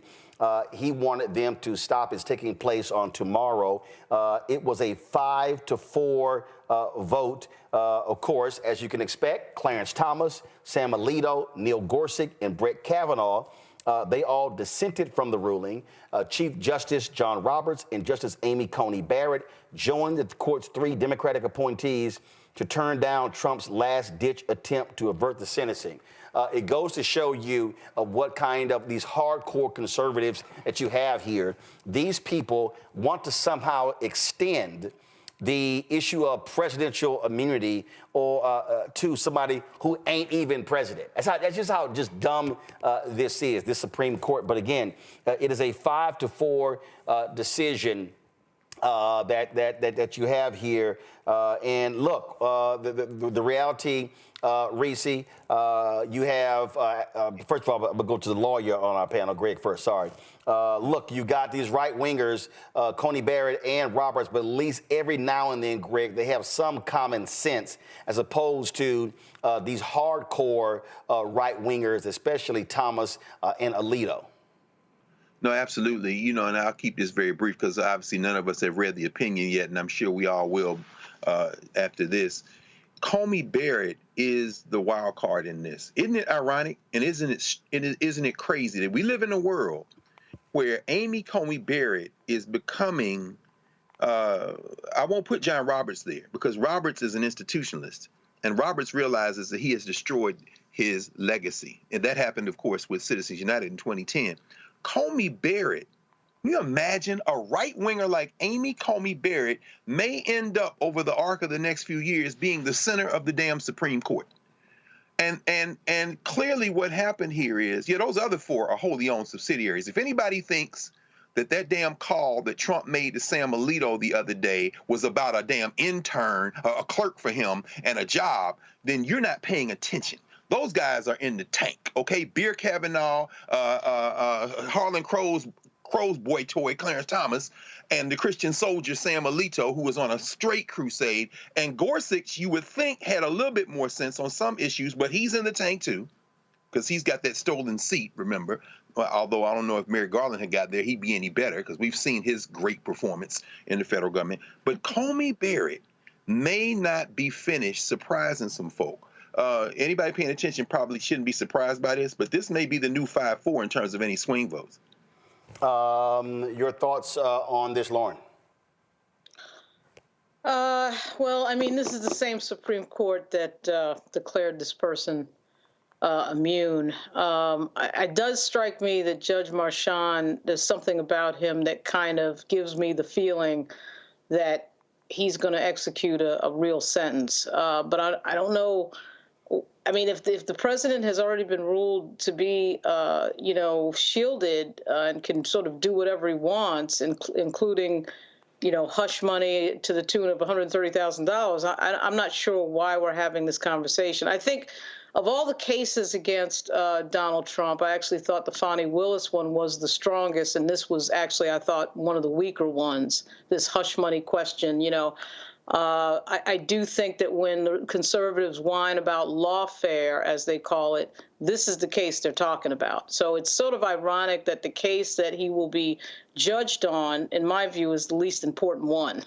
I think the Fani Willis one, with obviously Donald Trump on tape saying things, all sorts of evidence and all sorts of testimony confirming his guilt, I thought was a good case, the Georgia case. But at any rate, we'll see what happens at 10 o'clock tomorrow.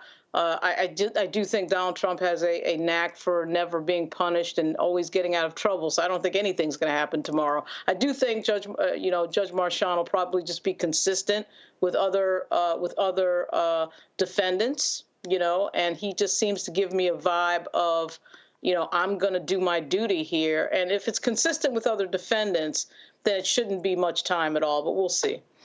Listen, even if Reese, even if he suspended sentence, no jail time or whatever, the fact is this here: it is etched in stone above the Supreme Court.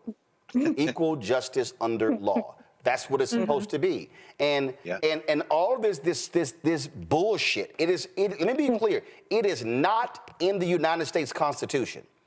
All of this is based upon a memo in the Department of Justice that says a president cannot be prosecuted.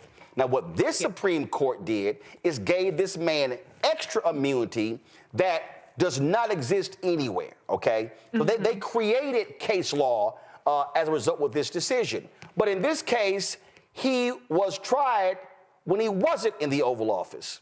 The actions he was tried for took place before he was in the Oval Office. So there's no such thing, and there's no way that says, oh, because you got elected to an office, that now means, oh, we gotta stop. So even if you're convicted, we gotta throw the verdict out, throw the charges out. Hell no. You are gonna be a convicted criminal.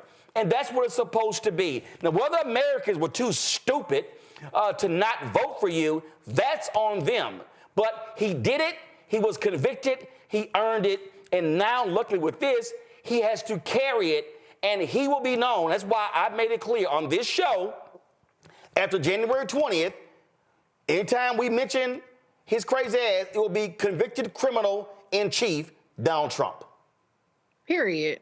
I mean, the reality is, like you said, Roland, in what motherfucking world do you get presidential immunity for some shit you did before you was even president? That's crazy. That's crazy. So essentially what the Supreme Court said is, okay, if you're president, you can do whatever the hell that you want to do. But I think maybe they underestimated or overestimated the stomach that the American public has to actually elect a criminal degenerate who's facing an additional 80-something counts across multiple cases. And so maybe, perhaps, if there's a small slither of sanity in the Supreme Court, they're saying, we don't really want people to run for president because they're on trial. Maybe that's the one line that they're crossing, because we know that the sole reason that Donald Trump ran for president is to get out of his criminal liability for all these cases that he was facing. He doesn't give a damn about being president. He doesn't give a damn about the executive actions and the actual governance of this country. He just wanted to stay out of jail. Mission accomplished, but maybe the Supreme Court is trying to say, let's not do this whole thing again when people running for president just to get out of jail. And Greg, I've said this consistently. Lauren, you said that the Georgia case you thought was the strongest.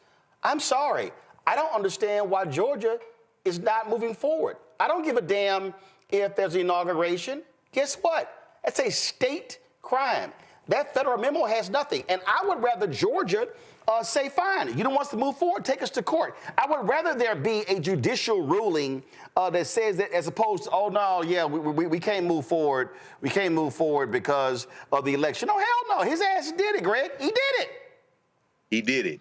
He did it. And I think you can probably pull up, it's just the order, so it's just a paragraph. And you're right. I mean, the way you framed it is the way it should be framed. All of this happened when you weren't in elected office. And so, but it's interesting to read the order, and I'm sure you'll read it off in a second. They say that the alleged evidentiary violations at President-elect Trump's state court trial can be addressed in the ordinary course on appeal. And best believe, as you said, Lauren, lawfare is their strategy. They accuse. It's interesting how these people accuse other people of doing everything they do. They are using the courts. They're going to do that. It's going to be appealed. But the second sentence is what's fascinating. Second, the burden that sentencing will impose on the president-elect's responsibilities, which of course was the argument they were making, is relatively insubstantial in light of the trial court's stated intent to impose a sentence of unconditional discharge after a brief virtual hearing. So, to the point you're raising, Lauren, it's almost as if they're daring Marshawn to do anything other than basically give him a little tap and go. The guy's convicted. Okay, so he's, as you say, that's going to be hung on him. But it's like they are sending a political, almost like, listen, the guy already said it's really not going to happen to you. So it's an insubstantial burden. So go forward. Finally, I'm glad that we're talking about United States versus Trump, of course, which is the case, of course, where they basically, as Sotomayor said in her dissent, they're going to let this guy do whatever the hell he wants to do, let the president do whatever they want to do. It almost feels like, in the case certainly of Roberts, and maybe Comey Barrett at this point, because they didn't define the scope of things that a president can do and get away with, they're not walking it back, but it's almost like a Steve Urkel moment, like, did we do that? Yeah, you did. You've torn your place up. These guys are now unbridled, and this might be a hint at them trying to repair something that they've probably broken beyond repair. But that paragraph says a lot, particularly that second sentence. Go to my iPad. This is, hold on 1 second, Lauren. This is it right here. It says order in pending case, Donald J. Trump versus New York. The application for stay presented to Justice Sotomayor and by her referred to the court is denied for inter alia the following reasons. First, the alleged evidentiary violations at President-elect Trump's state court trial can be addressed in the ordinary course on appeal. Now, first, what they mean by that is, why y'all coming to us? There's an appeals process in New York State. It's going through. You mad because they've been ruling against your punk ass. So sorry, there's an actual appeal process. Don't try to have us jump the line because you think we're gonna fall for it. Second, the burden that sentencing will impose on the president-elect's responsibilities is relatively insubstantial in light of the trial court's stated intent to impose a sentence of unconditional discharge after a brief virtual hearing. Justice Thomas, Justice Alito, Justice Gorsuch, and Justice Kavanaugh would grant the application. So what they're saying is, Merchant has already said, yeah, you'll get a tap on the wrist. So why your bitch ass coming whining to us? That's really what they're saying. Why your bitch ass coming whining to us? Look, we gonna let your punk ass off. We're not sending your traveling ass to Rikers, okay? We're not gonna have you take your tie off and your watch and your rings and everything and escort you to jail. So shut your punk ass up, take the damn hit and just move your little bitch ass on. That's really what this opinion is saying. Lauren, go ahead. Yeah, I mean, I just wanted to respond a little bit to what Greg said. You know, I don't think we should lose sight of the fact about what this case is about. Okay, I mean, I get all the other issues therein, but this case is about falsifying business records involving Michael Cohen to pay the hussy Stormy Daniels. Okay, I don't really care, quite frankly, and I'm shocked. The reason I don't care is because this guy effectively, I thought, committed treason on Jan 6, 2021. And Merrick Garland sat there and did absolutely nothing. Okay, so in the grand scheme of Donald Trump, there's a lot to unpack here about Donald Trump that you can prosecute him on. And to me, the Hussey case was not the case they should have went for, okay? So they went for the Hussey case. That happens to be the one that will be, sentenced tomorrow by Judge Juan Merchan. It'll be very interesting to see that. But there are some serious matters around the behavior of Donald Trump. And to me, this is number 5 and 6 in line. So it's ironic that this is the one. So when the Republicans talk about lawfare, this is typically the case they reference. And quite frankly, I don't blame them. Well, actually, no. There are more serious cases out there. But here's the whole deal. First of all, more serious is irrelevant. Because no, follow me. More serious is irrelevant. If you are alleged to have broken the law, you've broken the law. Let's look at the 4 cases. 1, election interference in Georgia. 2, the election interference on the federal. 3, the documents moving in the classified documents, and then you have this particular case here. The 5th one, I will say, is the civil trial that to Letitia James. Now, here's the whole deal. You can't, we step back. So let's deal with the 4.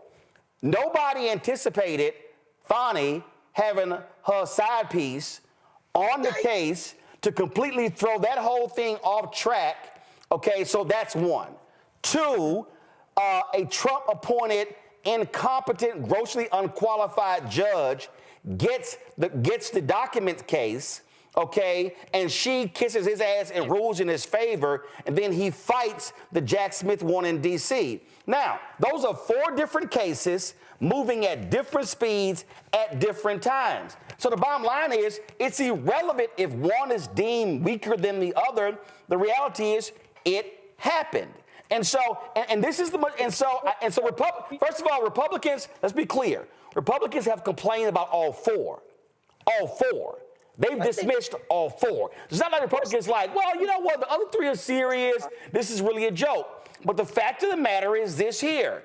What he has been convicted of, it is a crime. Just like what he did with overinflating his assets, that's against the law. We lost in civil. So guess what? To take his name off, if Roland did that shit, if a black mayor, if a black city council member, if a black school board member did it, guess what? They're going to prosecute your ass for it.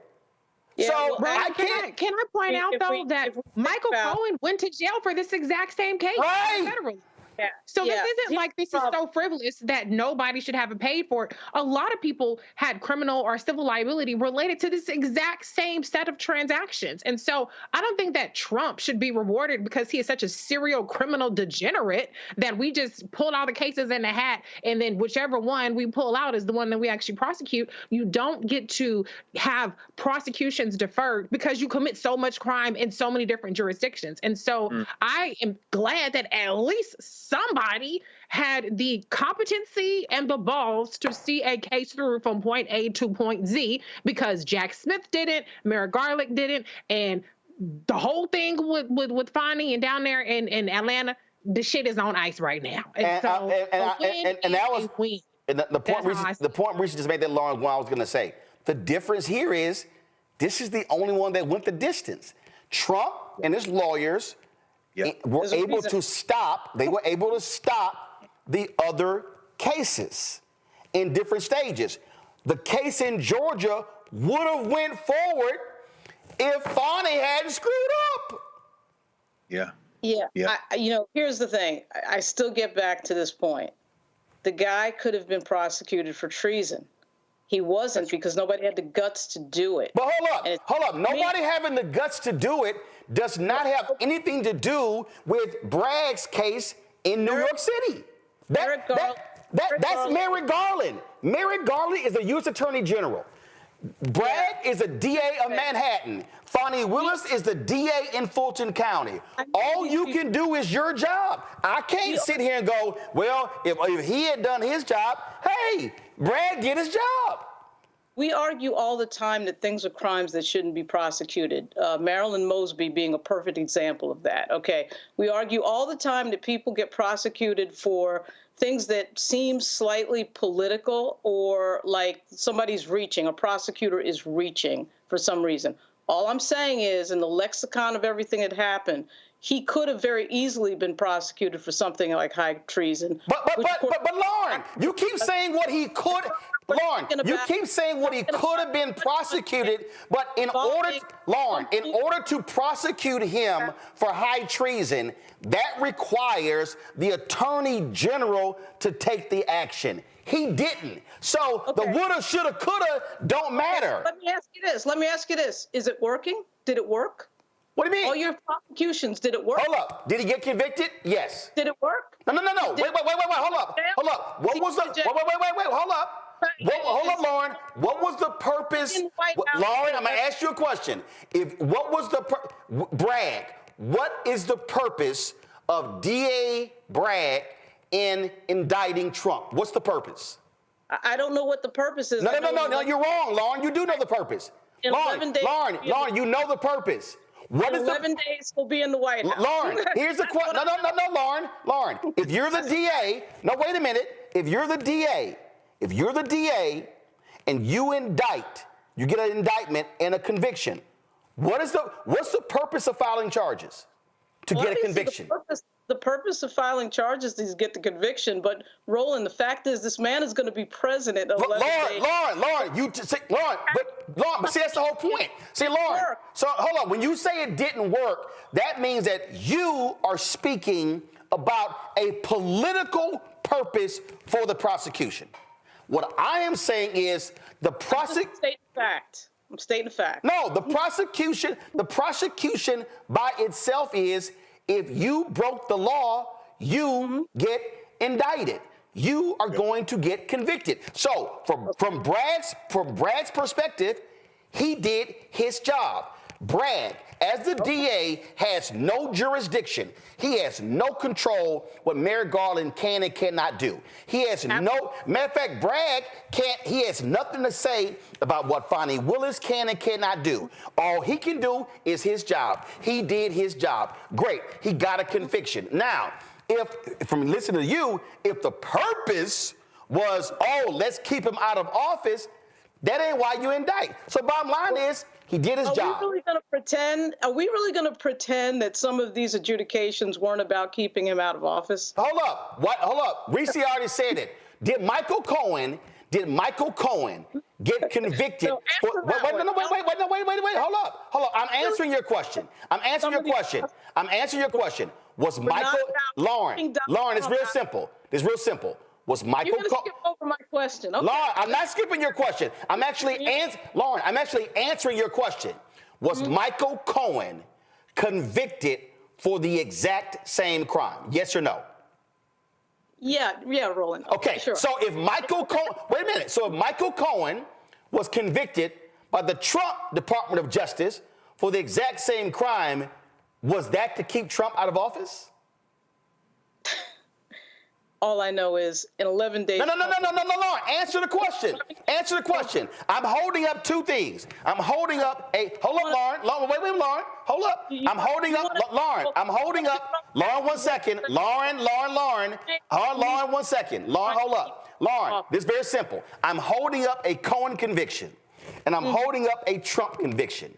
The Cohen conviction. And Trump was unindicted co-conspirator. Remember that? Right. So the Cohen conviction took place on a federal level. It was not the Trump conviction, the Cohen conviction, and the Trump conviction. So if your argument is that the Trump indictment was to keep him out of office, well, what was the purpose of the Cohen indictment? Because if the Trump indictment was to keep him out of office and Cohen was convicted for the same thing as Trump, well, couldn't we say that the Cohen conviction was to keep him out? No, the Cohen conviction was because he did it. Okay. Yeah. You know what's interesting though, Roland, about that, and forgive me, Lauren, for just bringing this up. As you say, it was Trump's Department of Justice. That Cohen, in retrospect, particularly if he goes after his political enemies, in other words, if he goes after Cheney, if he goes after Benny Thompson and whoever the hell he wants, perhaps we saw a little bit of a preview with the Cohen prosecution, because at that point, Cohen was a political enemy of Donald Trump. I'm just saying, thinking about it in retrospect, that might, because I'm telling you right now, two things. Number one, they are going to appeal this, and that evidentiary violation that the Supreme Court referred to in the New York State court may end up back in federal court, because he's arguing, as he did before the Supreme Court, his lawyers before the Supreme Court did with this case, he's arguing basically the defense that he thinks is available to him because of U.S. versus Trump. When you're the president, they let you do it. And regardless of the fact of what you said, which is he did this before he was president. Now, that's, again, going to flesh out what it means to have a sitting president in the crosshairs. But since you raised that, I hadn't thought about that. But since that was 2018, right? It might be that the political logic behind pursuing that prosecution of Cohen was because he was a political enemy of Trump. I don't know. And that may preview what we're going to see in the next 4 years. Bottom line. But when they appeal, Greg, when they appeal, he is going to be sitting on Pennsylvania Avenue by the time we get to the. So then we go back to. Hold on. When you say they appeal, will they appeal what? Well, obviously, whatever happens tomorrow. he's probably going to appeal whatever happens. Right. So he's right. No. I'm saying he's currently, for the purpose of the audience, he's currently appealing the conviction. You're saying after tomorrow, he then will appeal the sentencing. Yeah, so I'm saying, whatever Marshawn decides, assuming that Marshawn gives him some time, which who knows what he'll do, but let's say he gives him some time, there'll probably be an appeal. Then he'll be a sitting president by the time that's decided. And then we're back to the Roberts Court handing him again. You know what I mean? It's like it goes back circularly to, going back to what you said, equal justice under law, which we know does not exist. And by the way, with 11 days left, where is the pardon of Marilyn Mosby, by the way? What is going on with the Biden White House? Well, first of all, hold on. That's a whole separate story. That's a whole separate. No. I don't. What I'm saying is I want to stay on topic. I want to stay on topic. But I'm staying on topic. Let me go back to my iPad. The point we made earlier, and this is why I think it's important what the Supreme Court did, what they're doing. And let's also be clear, this is not uncommon. What the Supreme Court is saying right here is that when they say the alleged evidentiary violations at President-elect Trump's state court trial can be addressed in the ordinary course on appeal. What the Supreme Court is saying right here is, why is your punk ass coming to us when you have not exhausted all of your appeals in New York State? The law is the law, that there's an appeals process. What Trump wanted to, so for everybody who's listening, who's watching the show, there are different levels in New York State. The New York Appeals Court has already ruled. Correct me if I'm wrong, Greg, the New York State Supreme Court has not ruled on this. So what the U.S. Supreme Court is saying is, bruh, stop trying. What do they say when they're in the video gaming? You want a cheat code? Donald Trump, the cheat code Trump wanted was, I want to skip the whole appeals process and go right to the Supreme Court before Inauguration Day. And they're saying is, no, your ass got to sit your ass down, file the process. So, equal justice under law. This is no different when the Supreme Court says I forgot the case, Greg. It was one of the death penalty cases where they said you have not exhausted all of your appeals. Oh, yeah. So the Supreme Court is the last stop, is the last legal stop. So all they're saying is, hey, Donald, ain't no cheat code player. You got to go through the process. Now, it doesn't mean, to Laura's point, it doesn't mean that after he exhausts his New York State appeals and then he goes to the Supreme Court, that Roberts and or Barrett will then rule the same. That's right. All they're saying here is, no cheat code player. You got to go through the process over there. Trump, though, what he doesn't want, the last thing he wants, no matter what the judge says tomorrow, he doesn't even want there to be a sentencing. He's trying to short circuit everything. And so that's really what this is all about. But I'm going to go back to the other point, and that's very simple. Republicans, let me real kill it. It does not matter if there was a strong case or a weak case. The Republicans believe no cases. Right. I've never heard a single Republican say, well, you know what? That case in Georgia is a really, really strong case. They have been saying, how dare you? He didn't cheat. How dare you? Jeff Duncan, the former lieutenant governor, the lieutenant governor of Georgia at the time he did it, they just expelled him from the Republican Party because he said it was wrong. So the Republican Party don't believe in none of these four cases. They didn't want to see Tish James hit him in civil court. Matter of fact, let's roll it back. They didn't want them to sue when it came to his foundation. They didn't. So there's no, for them, there's no such thing as strong case versus weak case. They've said all the cases are political. All of them should never have been filed. They don't want any legal action taken against Trump. And that's just simply how they're responding. And so we can sit here and say, well, what was stronger, what was weaker, all of that. Of course, I also felt that this, out of the 4, was the weakest. But guess what?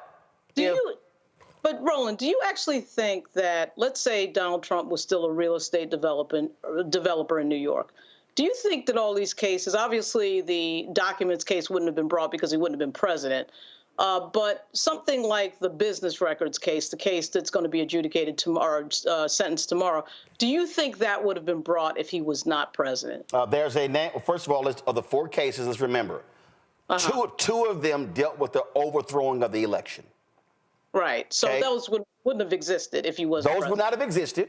Right. The classified documents case would not exist. Right. But you mentioned the overinflating of the assets. Or E. Jean Carroll. Do we think that E. Jean Carroll would have happened? It was Roberta Kaplan. No. Let me tell you something right now. Yes. First of all, there have been other men. Okay, let's just go to Weinstein. Let's go to other. There have been other men convicted in criminal court. Wait a minute. Just right in Ireland. What's the crazy ass boxer? What's the white dude? He fought Floyd Mayweather. Jake Paul. No, not Jake Paul. Conor McGregor. Conor McGregor was just found guilty in a civil courtroom for sexual assault. That happened in Ireland. So that those things happen. But I'm gonna bring up, on the whole point about Trump deal, there's a person I'm gonna bring up, and I know this personally because he's from Texas.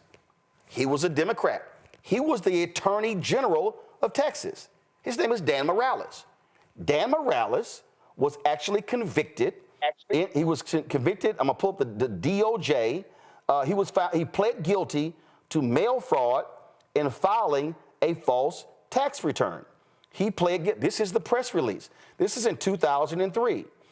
He admitted that he backdated official government contracts and forged government records for his personal enrichment and that of his friends. But that's not only what he did. They also, right here, the second paragraph, it says right here, he committed tax fraud by lying about his income.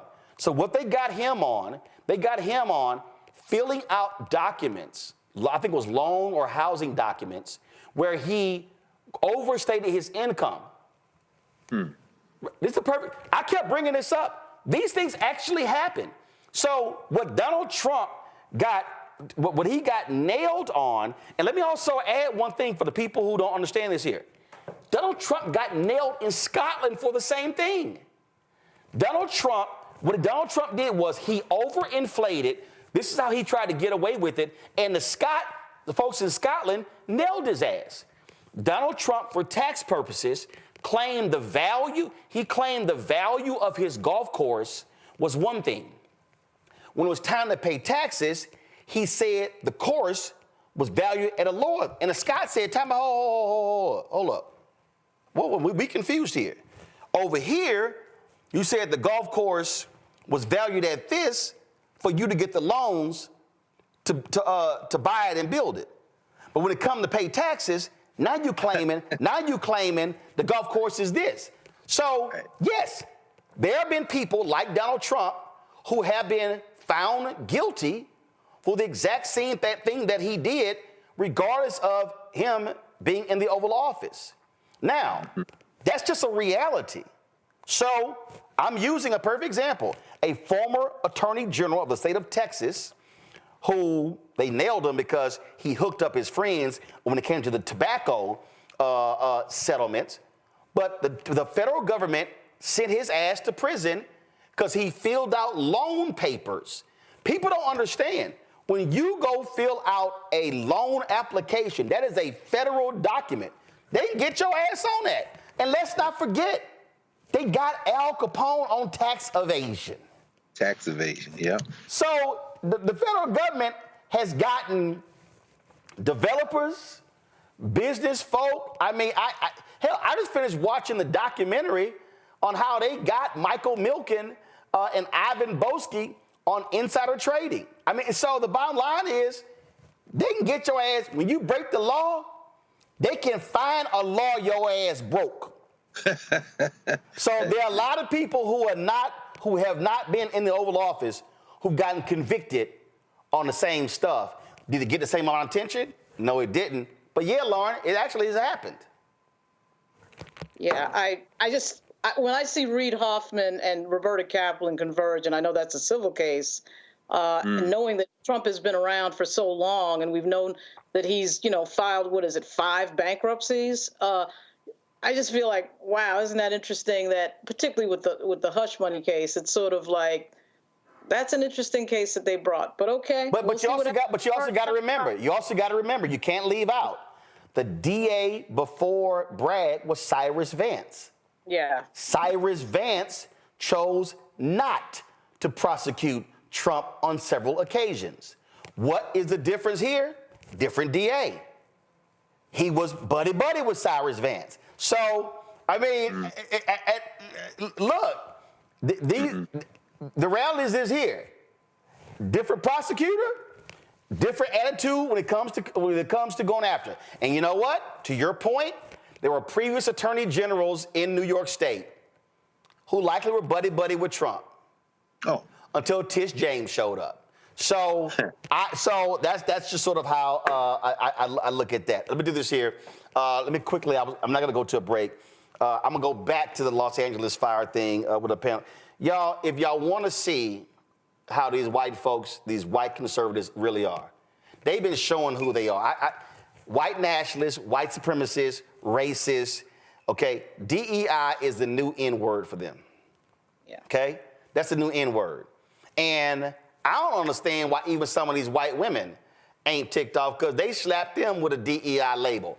They have been blasting the fire chief in Los Angeles, a white woman, saying, oh, this DEI hire. Look at this tweet right here. This right here is a tweet. Who is this, Matt Walsh? Go back to the libs of TikTok. So they put, don't you hate it when climate change appoints a DEI hire to run the fire department? Oh, so she's now a DEI hire. Wow. Of course. Wow. Wow. Not. And see again, y'all, just so y'all know, the fire chief of LA, she not black. That's a white woman. She not a white man. DEI means non-white man. There you go. There you go. So here is, so show the Matt Walsh. Show the Matt Walsh tweet. Because now they've been putting this here. Los Angeles deliberately set out to exclude white men from becoming firefighters. And now they don't have enough firefighters to prevent their city from burning to the ground. DEI is a cancer that destroys everything it touches.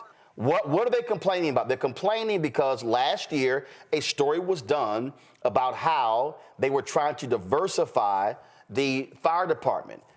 For people who don't know history, and I know Greg knows this for a fact.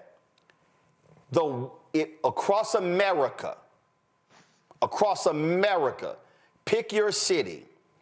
More than likely, the whitest public sector job are fire departments, not even police departments. Woo, them white boys have been locking black folks out. Now, somebody posted something on social media. I haven't found it yet. Actually, I'm looking for it. I think I reposted it. Here it is right here. Somebody posted this here. They said 60% of the firefighters in Los Angeles are white. 21% are Hispanic. 7.15% are black. Women are 5.5%. Asian American, Native Hawaiian, Pacific Islander are 4.8%. So when they talk about DEI, yes, and everybody understand, what they saying is ain't nobody qualified for nothing unless they are a white woman. Start that slideshow over, because then I want y'all to freeze it. Start that slideshow over. I see a video playback. Start it over. And I want y'all to freeze. No, start it over, y'all. Don't come to me. Don't come back to me, please. Thank you. Start the slideshow over. And I want y'all to freeze it on the 3 women. Stop. Go back. Freeze it. Don't show me yet, y'all, until you got it. Go find the 3. Go back to the beginning, y'all. It's 3 women. Stop. Now you can show it. Now show it. Thank you. This is what they can't stand. Oh, no question. No question. So they're pissed of the leadership of the fire department. And the woman's a lesbian too, allegedly. I don't know. See, there you go. So they confirmed. Okay, so when they say DEI, if you a woman, if you gay, if you black, we can't stand DEI. And this is just how they roll. This is who these people are. And it's so funny because they were sitting here, and so understand when they are attacking, Karen Bass, same thing. Now, here's the deal. This is why you can't entertain these fools. I'm about to play. Jessica Tarloff was on Fox News, and she was like, oh, so y'all calling the LA fire chief DEI. She's like, here's her resume. Listen. But to Greg and Jesse's points about, this is because of DEI or what we need is practical solutions, there is so much bad information swirling around about the main players involved in this, like the fire chief who's been called a DEI hire. I take her resume any day. 24-year vet, paramedic, engineer, fire inspector, captain, battalion chief, fire marshal, deputy chief. I don't know. But you're proving my point. No, I'm not proving your point. Yes, you are. You're proving it because DEI makes everybody suspect. That is the problem. And you guys paraded it around. So now you put it in people's heads. No, you put it in people's heads. How? I didn't back DEI. I didn't back it. I don't know how Jessica does it. First of all, your entire network did it, Greg. So you're full of shit. The reality is DEI makes everyone suspect. I know a whole bunch of grossly unqualified, no talent white people, especially white men. But guess what? Nobody goes, he's DEI. No, when they say DEI, this is no different than before when it was affirmative action. It's no different before when it was diversity. It's no different before when it was quotas. It was, listen, they attacked McDonald's. McDonald's retreated because they were like, oh, we set goals. And what do people like Robbie Starbucks say? No, that's quotas. That's quotas. It's goals. But no. So even when you don't call it a quota and you call it a goal, see, that's it. So the bottom line is they don't want any effort to diversify anything because they believe white people, mainly white men first, white men first, white women second, white heterosexual men, white heterosexual women, they believe that nobody else could get a job, is qualified for a job, unless they fit in that category. That's all this bullshit is. And while folks' houses are being burned down, and that's what this is all about, Reese, with Pete Hegseth, wannabe Secretary of Defense and believing women shouldn't be in combat, because guess what? Today's Republican Party believes that's Pete Hegseth, that's Josh Hawley, that's all the rest of them believe that women should shut their ass up, lay down, have this sex, go cook in that kitchen, birth that baby, and shut your ass up. These people, when they say make America great again, they want to go back to the 1950s when black folks had no rights, when women had no rights, and everybody was subjugated to the control of white men. Period. Can I ask a quick question? I just want to ask everybody a quick question because I don't know this and I don't know that it can be found out in short term. But if that man who we just saw with that tight 3-pack Walmart white T-shirt on underneath and his voice not yet reaching puberty, which if that doesn't show you that the original DEI is white maleness, you can't see. Oh yeah, Greg Gutfield has absolutely no qualifications to be on a news show, and they call him a comedian. His ass ain't funny. But no question.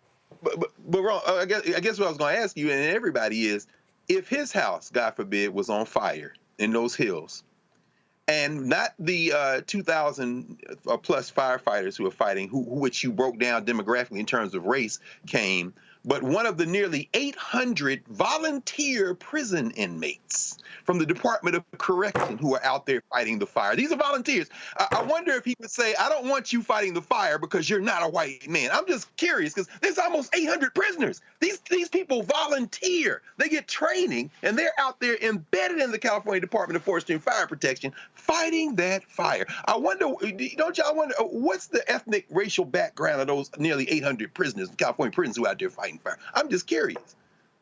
Listen, it also reminds me of the white folks, the racist white folk, laying on an emergency table, racist, and that black doctor. I don't want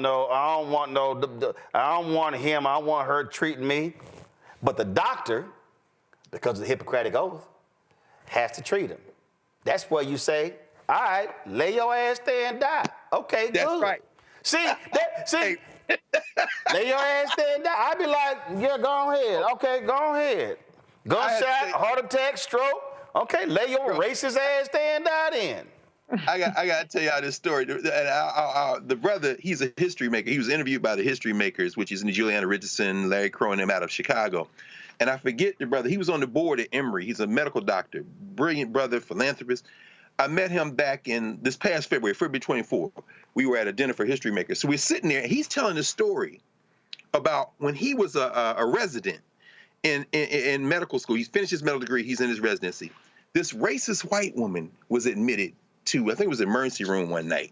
He and his buddy, who was also black. The old white woman is like, I don't want no black doctor to touch me. So the brother said his friend bent down and whispered in the white woman's ear, well, you gonna die.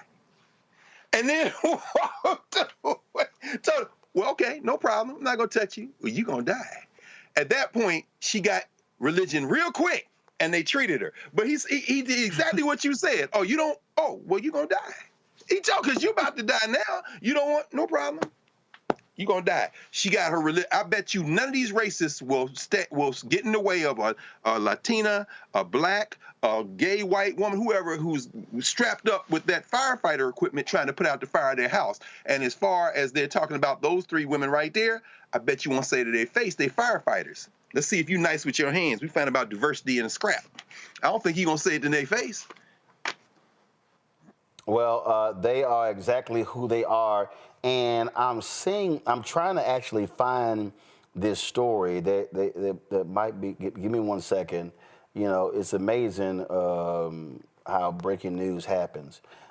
This is regarding the 11th Circuit and Judge Eileen Cannon. Give me 1 second.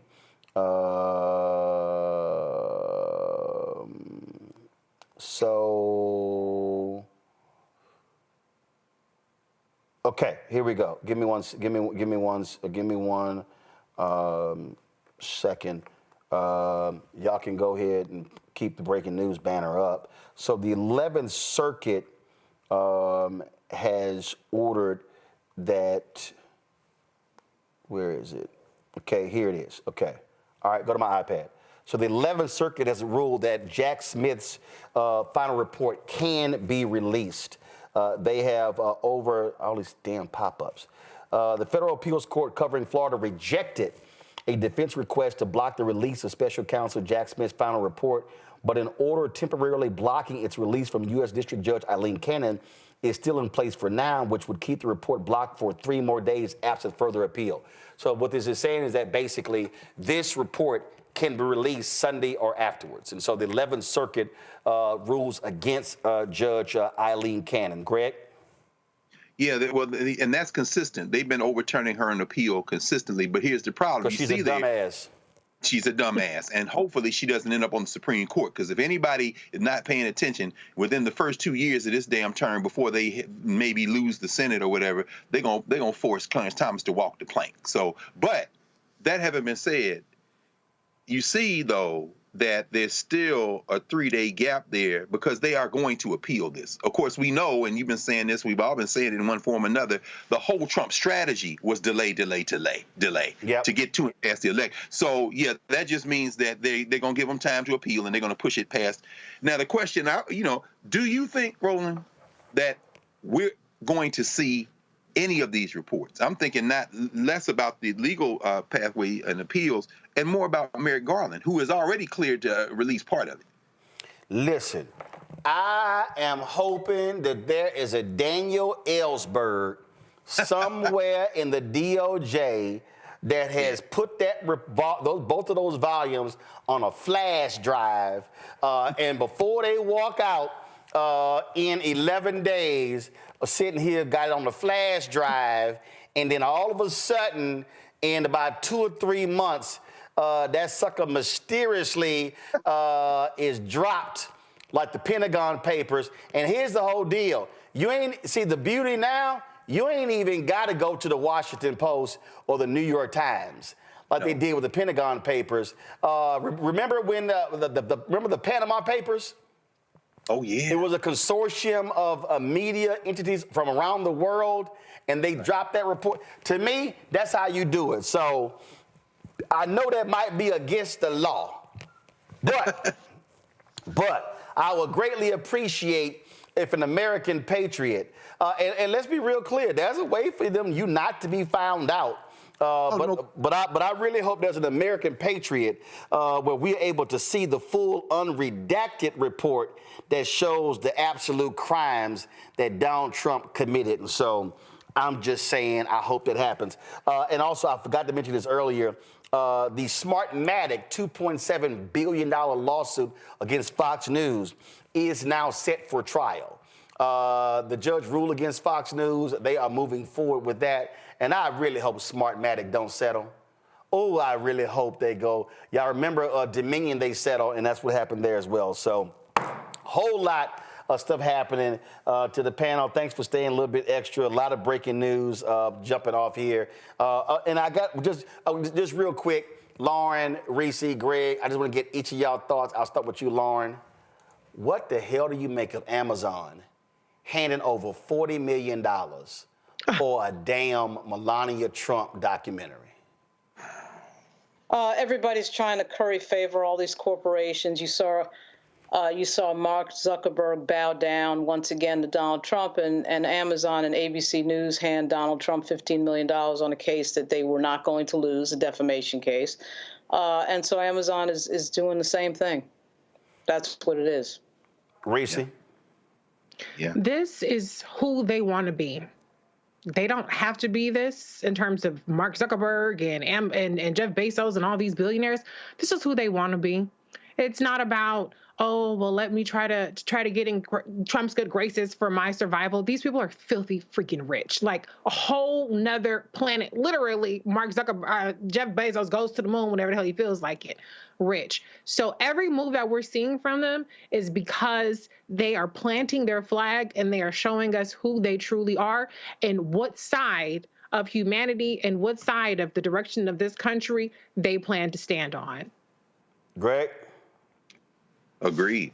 I agree 100%. Anytime you live in a country where a fool like Eileen Cannon may end up on the Supreme Court, anytime you live in a country where, while Jimmy Carter was being funeralized, as black folks say it, at the National Cathedral, the hillbilly horde was in the House of Representatives passing a bill to take out or to call out the International Criminal Court, then you know that we are way past the event horizon. And so I'm going to say what I've been saying, what we all been saying, but I'll never stop saying this consistently.